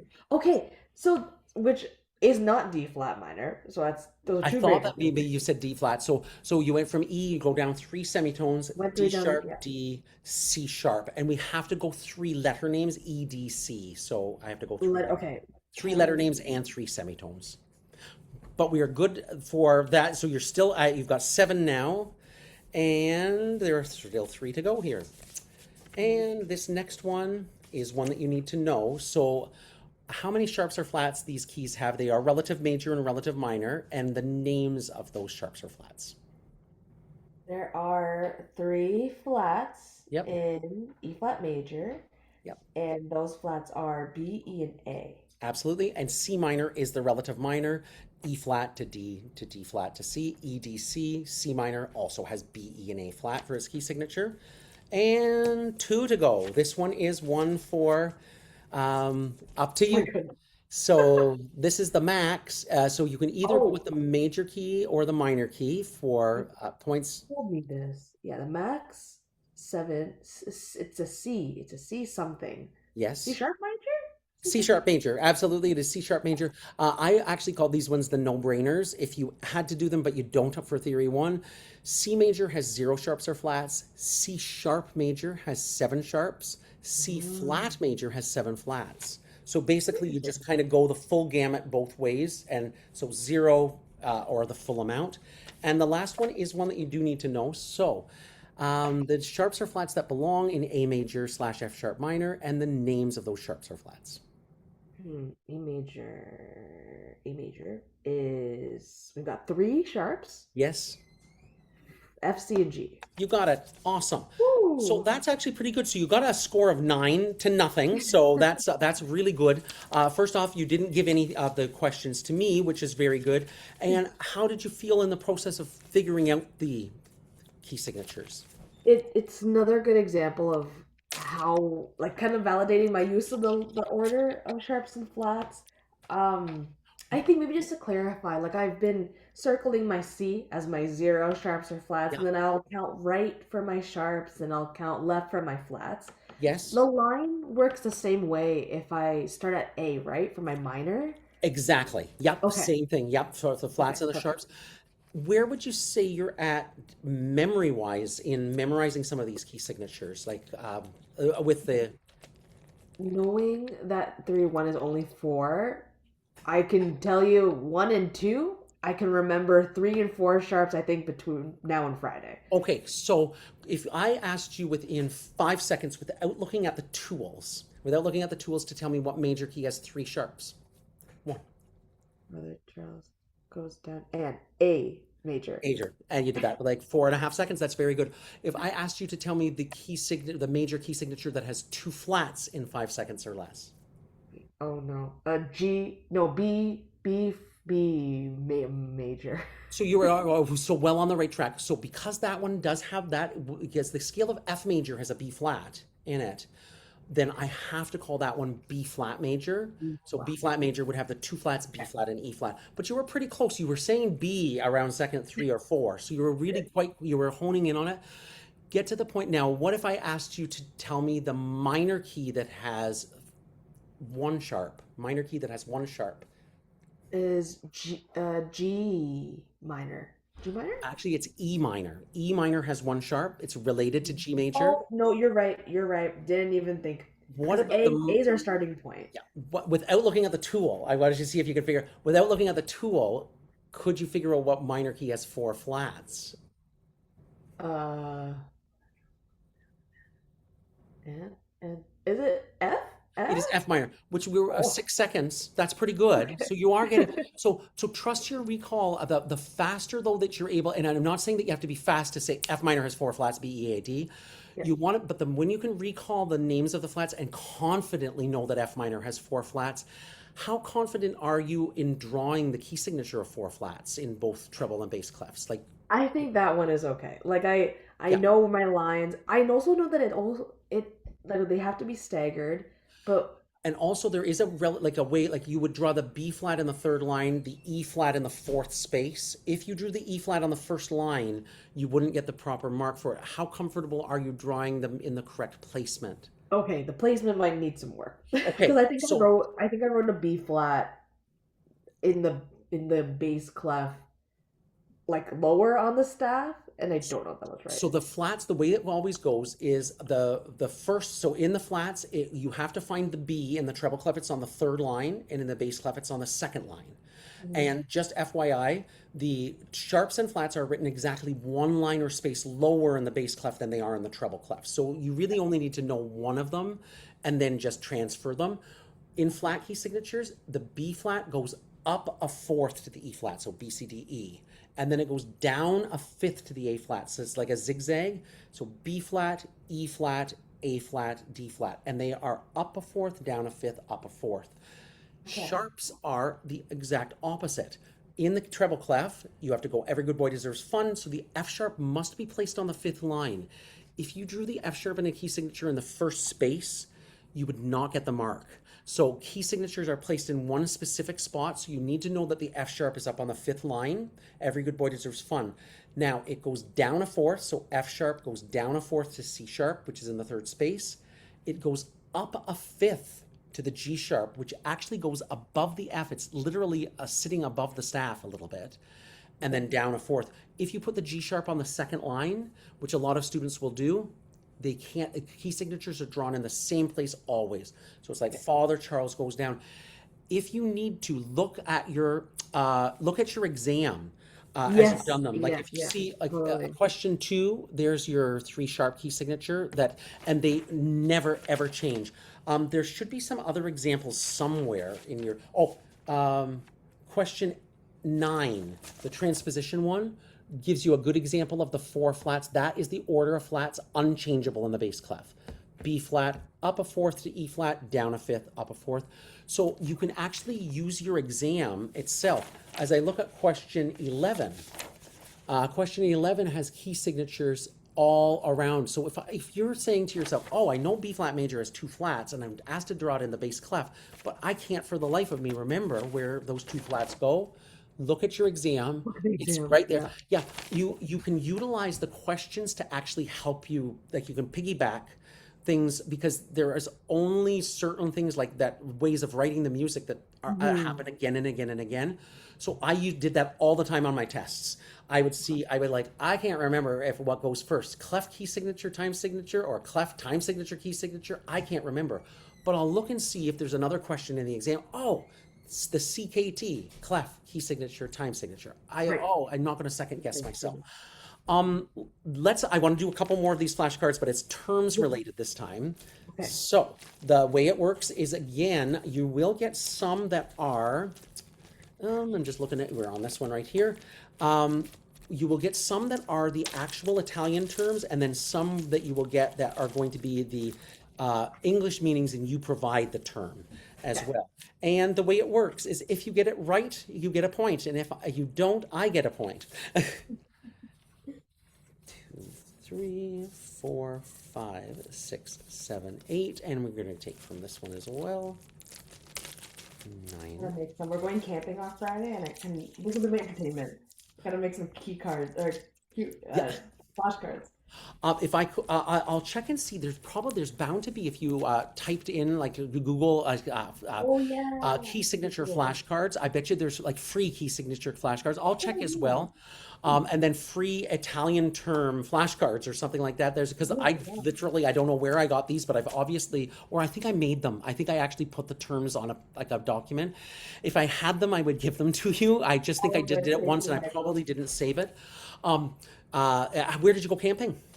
We're going to Lake St. Peter, which is, Not only do I know that, I just booked a cottage for my mom and dad to go there from September 20th to the 22nd. They're going to stay at a place called Silver Birches.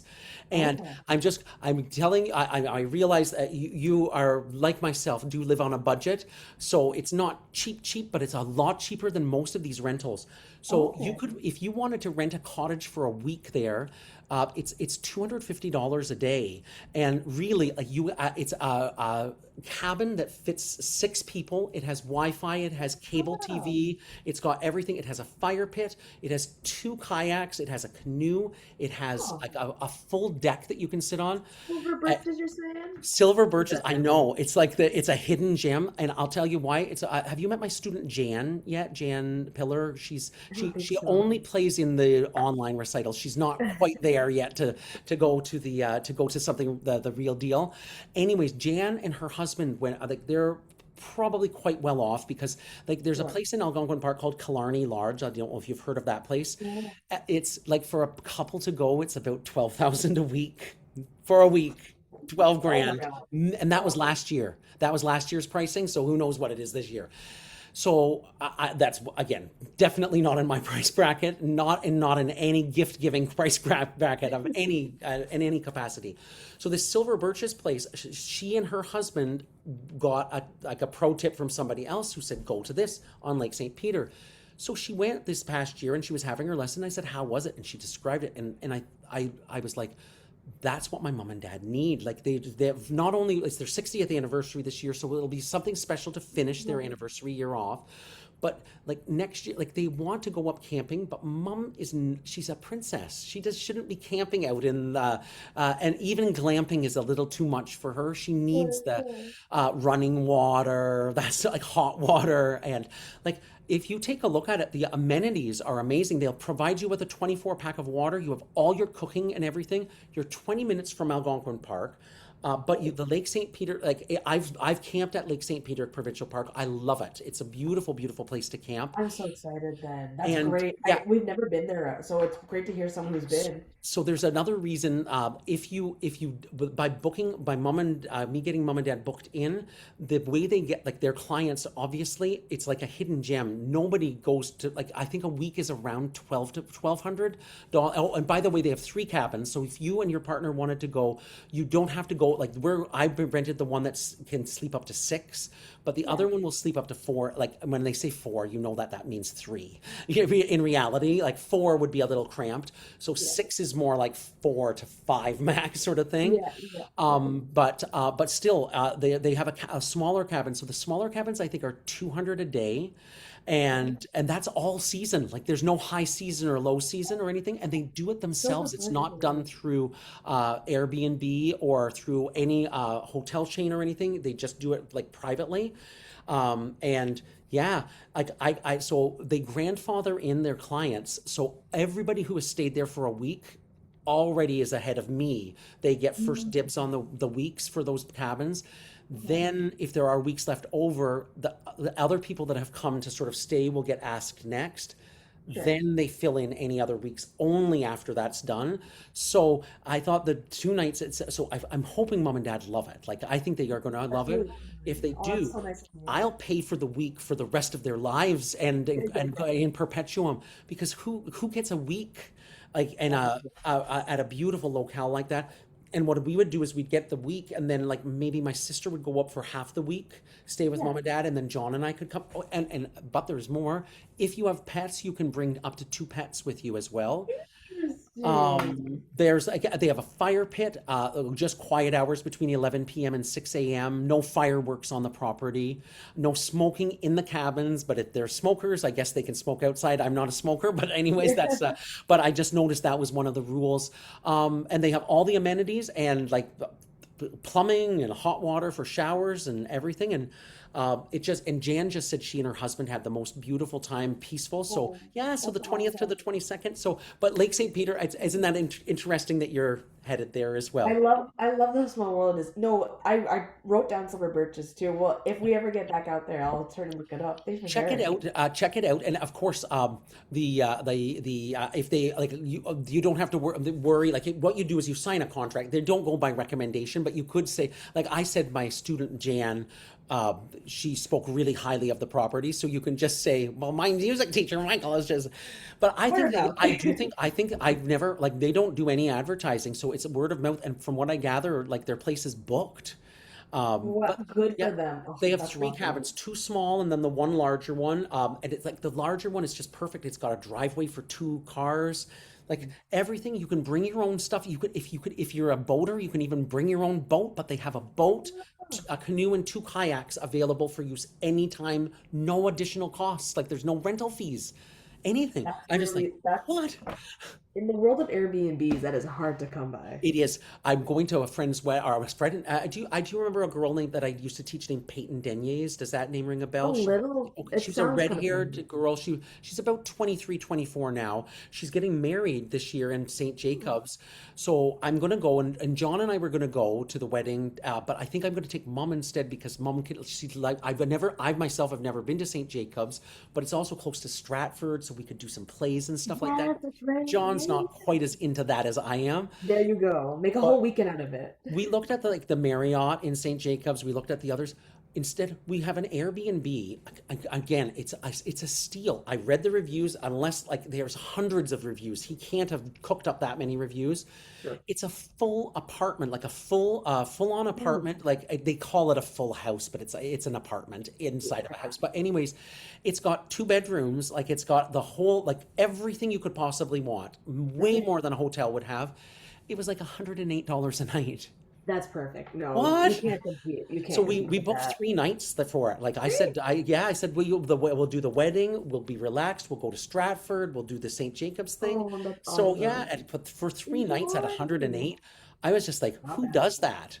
Like the hotels were were so No, much more expensive. It would have been for us to stay the same amount of nights would have been so much more. But yeah, totally, I'm totally. always looking for the deal. So yeah. Hey, if I hear of anything over there too, I'll let you know because we're of the same club. Have fun in St. Jacobs. That's the market's really great there I've heard in that, St. Jacobs. and I thought the time of the year there'd be harvest as well, so we'll be able to check that out. Exactly.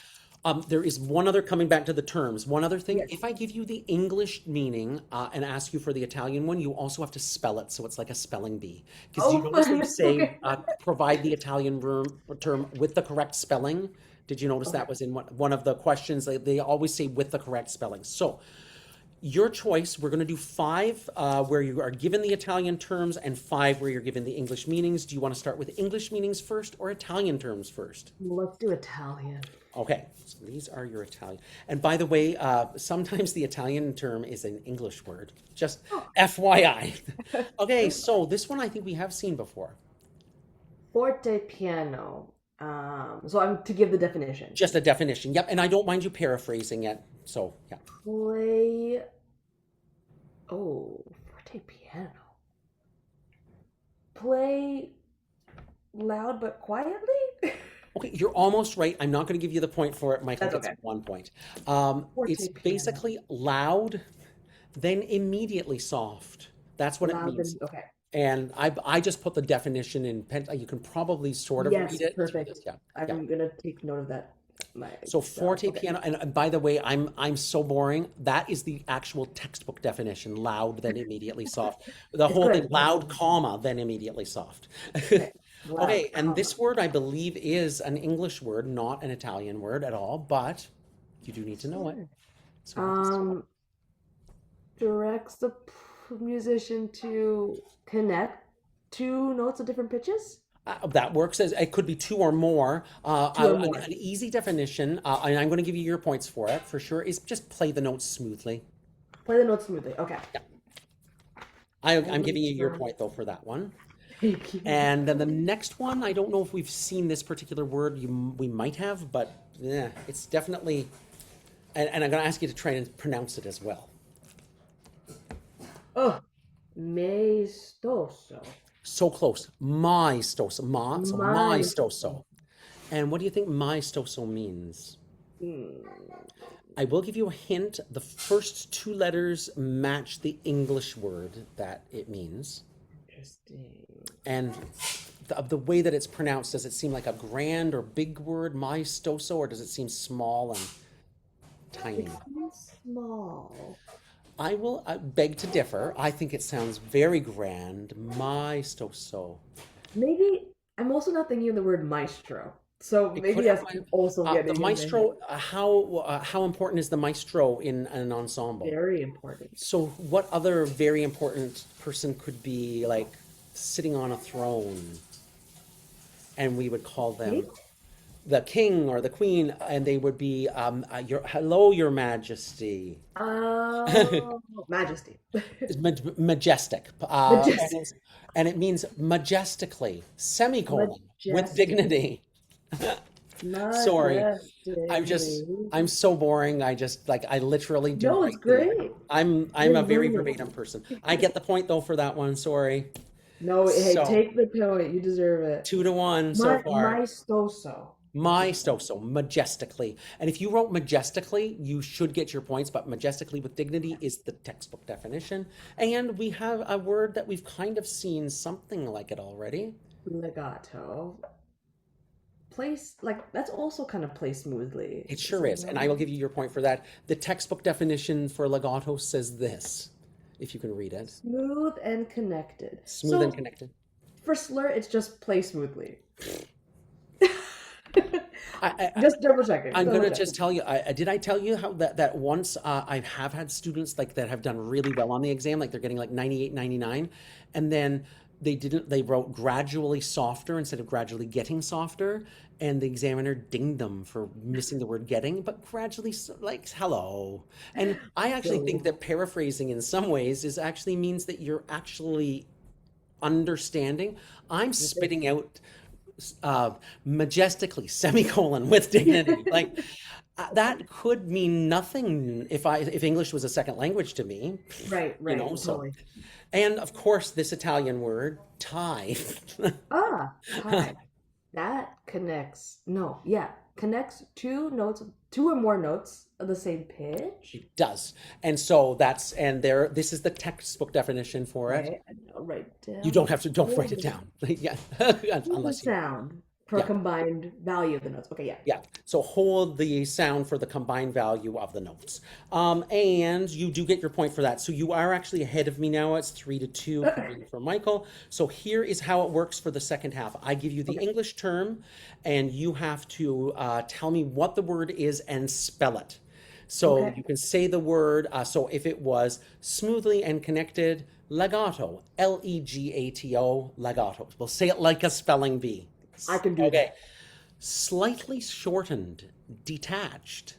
Oh, staccato. Staccato. I've got a Staccato. point. Awesome. Return to the original or first tempo. And there are Ah, two options available to you. okay, As I think the one that I did for grade five vocal, I think was a tempo. The absolutely, that's A one of them. T Yeah, E M P O. What's the absolutely. second one?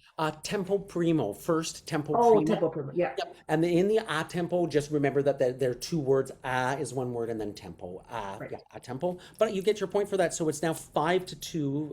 Corinne is Mhm. winning. Extremely fast.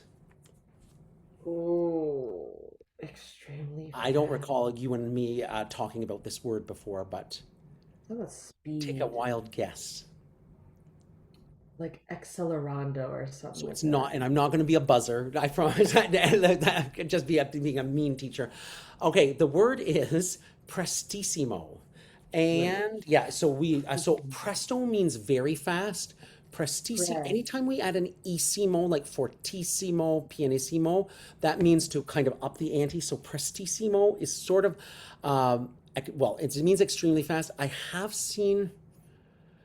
I can't remember if they're I think that I've seen one where they've written as fast as possible, but I can't remember if that's a different one. But anyways, prestissimo, extremely fast, is the textbook definition for that one. So Okay.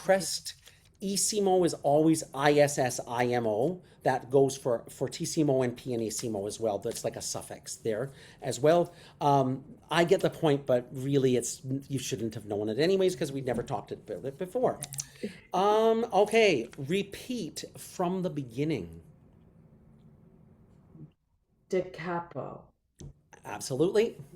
Decapo. So close. D-A, da.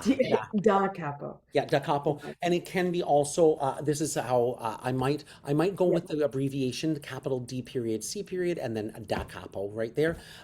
Sorry, the No, E take just, it, take so it. you're still winning though. So we're either going to tie and we might have to go to a tiebreaker. Hmm. Gradually get slower. I don't know if we'll have to go to a tiebreaker. Gradually, gradually gets slower. We talked. Oh, diminuendo. Oh no, we will have Oh, to go to a tiebreaker. rallentando. I don't know. It is rallentando. Okay, okay. So spell it for me. I can't give you your point though because you said diminuendo. Rallentando. Rallentando.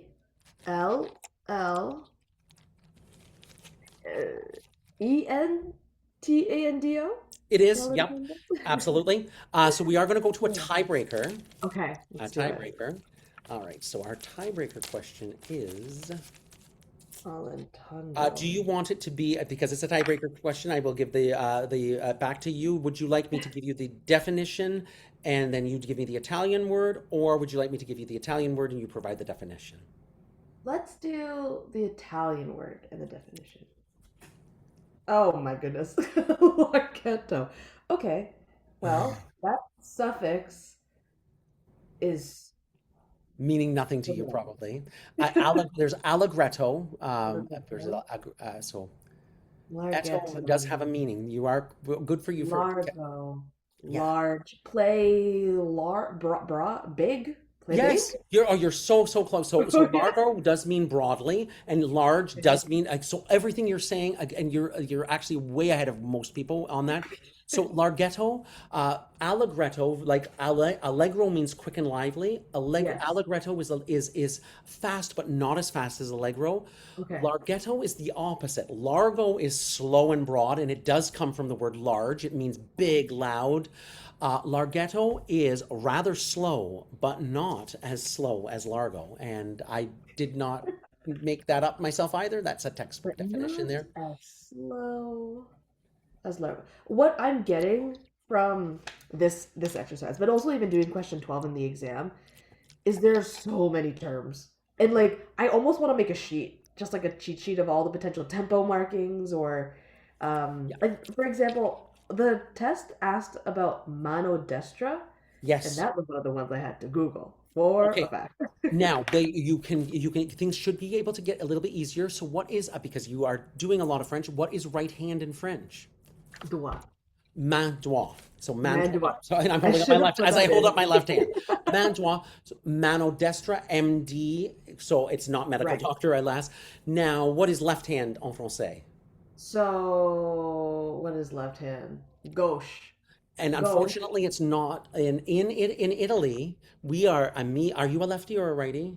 I'm a righty. When I Okay, Googled it, I immediately I'm made one a of the religious baddies out connection. there. Sinistra, Sinistra. sinistra. So mano Yeah. sinistra, and I don't know if you've heard the horror stories about like in early years, like my grandma was left-handed, and she was forced to write with her right hand because to be, and she was I've heard. ambidextrous because Yes. they said no. I can remember as a child, first off, teachers saying, "Well, why can't you write with your right hand, Michael? Why can't you write with your right hand?" And then, if you never notice that lefties write a little different than righties do, we kind of turn our, and you'll see, like even you can't really see it, but I almost have almost a permanent tattoo on my fingers where you can see the darkness. I always Yeah. drag and yet my penmanship, although it's the older I get, the more I'm becoming like one of those teachers. But I used to have the best penmanship. Like You people still do. complimented me on my really easy to read writing and how neat it was. And so eventually the teachers like why, and so they would first off, why can't you write with your right hand, Michael? And then you can't do it like that. That's not how you write. You have to do it. So I would try, and of course I couldn't do it with my left hand the way that you do with your right hand. And then my writing would be terrible, like just horrifying. And if I try, even today, if I tried to write your name with my right hand, it would look like a 4-year-old was writing it. The same thing for me, my left. Yeah. Completely useless.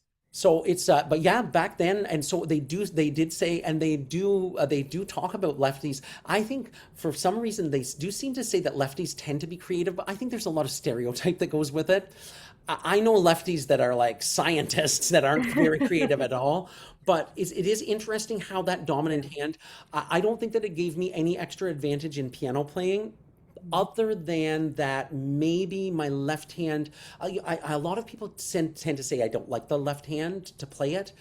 I never really It's thought that weaker if way, it's like a dominant. but it's interesting. Like my right hand is very dominant in when I play the Mm. piano. I feel no sense of inequality whatsoever. But yeah, it's quite the mano sinistra. So, but mano destra Remember, definitely for the right hand and left hand.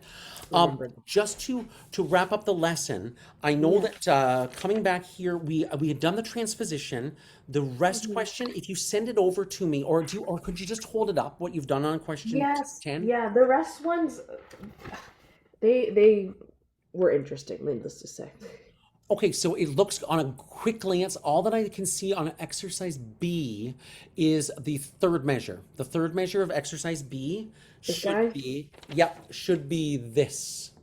Okay, so I And can put two Not quarter only rest. can you have to, because beats Okay. 2 and 3, there is a hard and fast rest rule that beats 2 and 3 may not be combined into a rest. So it happens that those are beats 2 and 3, so they have to be separated. The half rest wouldn't give you your mark for that. And Okay. then on the next page, page 5, there was another thing of rests there. Yep. And looking good. Yep. And in the last measure of exercise C, it's just I can't see it on that camera. Oh, Do you my have an bad. eighth rest? Yep, we're good there. And then, okay, so for the 4/16ths, this one is a good one that so we only need 4/16th notes in each measure.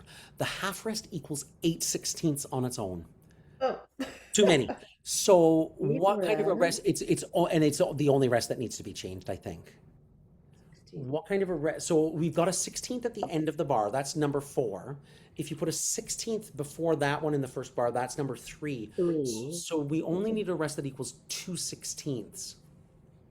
Oh, so it's just an eighth rest. Mm-hmm. And the second measure is the exact same thing, but just reversed. 16th note, 16th rest, 8th rest. I know you know what you're doing. It was just too big of a rest. The groupings were a little confusing, but that I'll just remember that. And just out loud for question 11, what did you get for your key for A? B major? B flat major? B flat major. Yep. For Oh my B. God. Yeah. D minor? Yep. C. Ooh. A major? Yep. And for D, E flat major. the only one that you wouldn't get the mark for. So it starts Is at E flat minor? it starts and ends on a middle C. There is a B natural, the second last note. So if I went ya da da dum, ya da da dum, da da da da da da dum, it's definitely C C minor. flat minor. Or C No, minor. C minor. Yeah, only C C flat minor. if C was flat in the key If C was signature. right, okay. And what did you get for question 12 definitions? So I had to Google some of these, That's okay. but the ones that I'll just give you all of them. Largo, I put in as play slow and broadly. Yep. Accelerando, play quicker. Okay. Pianissimo, play quietly / softly. I didn't know if there was a preference. Okay. I'll talk. Yeah. Yeah. Go Okay. ahead. Legato, play notes connected. Yep. Mano destra, play with right hand. Marcato, play note with stress. Okay, so those are good definitions. I'm going to give you the Conservatory Canada definitions just in case you get that examiner. Yes. Largo, broad, slow, and stately. Broad, slow, and stately. Accelerando, gradually get faster. Pianissimo, very soft. Okay. Legato, smooth and connected. Mano destra, right hand. Marcato kind of has a little bit of the English in the first word, marked, comma, accented. Sorry, I'm being sarcastic, but I love it. Marked, accented. Those I love are it. the textbook definitions. So again, if you're reading through the replay, there's the answers right there. And everything. And then I think the only other, what is left over, is it just an analysis question? I've got analysis and then gradually slow. I have these answers if you want me to go over them really quickly. Is this, remind me what question this is? Is it question Question 12B. 12B? Okay, yep. Yes, okay, yes, yep. So yes, you got that. I'm glad you got this one. So the 2 Italian terms. So what did you get for gradually slow down? I had 2. I wasn't sure. Rallentando and retardando. Totally. So that's your 2, and those are the only 2. Rallentando and Okay. retardando, those are the only 2. And gradually get softer. I said diminuendo and then decrescendo. Absolutely. Yep. All right. Yep, Oh, those are the only, and they're really the only other ones that can be double would be a tempo and tempo primo. They're the only. okay. So those are the 3 Great. possibilities that have doubles. What I'm going to do, if you don't mind, just because I will finish out the lesson now, Yeah. on question 13, I'll send over my answer key and you can check and Okay. see against it. You'll see that question is worth usually a fair amount of points in this case as well. In the analysis, I call it the treasure hunt. Like, I find the question fun to do, but Me too. I thought because, this was okay, fun. good. I'm glad Yeah, that I you didn't did, have because any it's issue. fun to kind of look it through. But my suggestion would be, first and foremost, take your theory with you. while you're Yes. away, and enjoy the weekend. Definitely do enjoy the weekend. Don't huddle in. But if there is some rain, do theory. Perfect time. And when you're in between activities, do theory Yeah. as much as you want to. And then we should just book in your next lesson when you'd like to have it. Yes. So we don't have to have 6 lessons. But I definitely think the more that you can get into your head between now and next Friday, the better. I would Totally. recommend maybe like Thursday being the last day that you have a lesson. Like I don't recommend you doing a lesson on the day of the exam. It's gonna be enough to do that on your own. Well, how well, because I really enjoy our theory lessons. Yeah. I know for a fact I can do Friday morning if it's before like Okay, you could do the 9 p.m. you could do something on the day of if it was Sorry, I mean like this coming Friday. this. So oh this guy. So I'm so off the beaten path. Today's No, it's Tuesday, isn't fine. it? Yes, it's It's Tuesday. I don't even know what Wednesday, It's Wednesday. Wednesday. Oh my! I am not. I'm so not even thinking the day of the I don't week. know what day it I'm is. really I in remember summer my mode. I've calendar. hit summer mode big time. So today is Wednesday, so you can do Friday morning. Yes, let's do Friday morning. But let's because that's you're leaving for camping as well, aren't I'm you? leaving for camping on Friday because the only other day I was going to propose was Sunday after late afternoon or evening if you Okay. were even Well, available. let's do Friday morning, but let's just plan for an hour that day rather Yes. than Yes. unless you feel that you need more time. Let's just play. We'll plan for the hour. Yep. Let me just make sure by checking my calendar first. I'm Okay. positive that's fine. That is the 21st. Am I correct on that? Yes. The day before my sister's birthday. Okay. Happy birthday, And Andrea. so right now on the 21st, I have one student booked in for 10:30. That's it for right now. So if Okay. you, yeah, what would work How well for you? early do you think we can get together? What would you be? I would prefer not to probably do much more before 8, only because I worry Yeah, that I might be like scrambling. So 8, I totally, could totally. do 8 Because if you want. can we tentatively put it in and then like with discussions on camping, maybe there's something that I'm forgetting that we might have to move, but tentatively could we book Friday morning at Okay, 8? absolutely. Let's do Friday morning at 8. And if you wanted to, and there are, like, as I mentioned, I will do whatever I need to do to help. If you needed me to do like a tutorial where I could Thank you, prepare thank something you, for you, I would do that thank you. send it to you. I'm trying to think if there's anything else, and please, any questions that you do between now and next Friday, just send them on over as Yes, will quick as you do. can. You should be able to, without having to send large files. How did you do it? Did you take pictures or did you do like a I OneDrive scanned PDF? them and then I Yes. tried to send them through my phone, but I think my phone just has limitations of how big the file could be Okay, you when I should be, send the it. picture and PDF files should be small enough that they shouldn't be an issue, but you can Mhm. always, depending on what type of phone, are you an iPhone person or a, yeah. So if it's an Apple, whatever the Apple, I'm on an Apple here. It's weird because everybody thinks I should be Apple everything once you have one Apple thing, but I'm not. But whatever they have, like on my Android, I think they call it a quick share. So it's a quick Mm. share that I share. Apple has something that you can do. It's like a way of sending a file off. Or there's like the Google Drive link, but you shouldn't even have to use those. Like you should be able to, if you wanted to just take photos of the exam Yeah. and attach the photos to an email, they should be small enough that they shouldn't Okay. be an I'll issue. try. I'll try it Yeah. out. But like I would say, any questions that you do, just send them on over. I'll mark them. It's a really good measure. I'm not looking for to check you up on your like to say, oh, you did that wrong. How Totally, dare I you? got you. That sort of thing. It's more for me to give you any assistance that I can do. So, like I say, They always if you have appreciate one that. page done, send it on over. If you have a full exam, by the time you get close to the exam next week, it would be very wise for you to do like a mimic the exam yourself. Yep. Sit Yep. yourself down for 2 hours, write the whole thing, do your triple check, send it on over to me Okay. to see how you're doing. I know we're fast tracking. I want you to do really well. I do want you to do really well, but you're going to have to obviously put in a fair amount of work this week. Totally. It is a cram week, but don't sweat it. If in the grand scheme of things you had to write the test a second time, well, you look at it this way that you've done the test. I don't think you're in that shape. I really don't think I wouldn't have even suggested that you do that. I think you're that I would aim always for 100%. Of Aim course. for the stars. Yep. Be happy, like to say, I did this in a really fast amount of time and you've powered through. So Friday morning, let's go for 8 o'clock. Okay.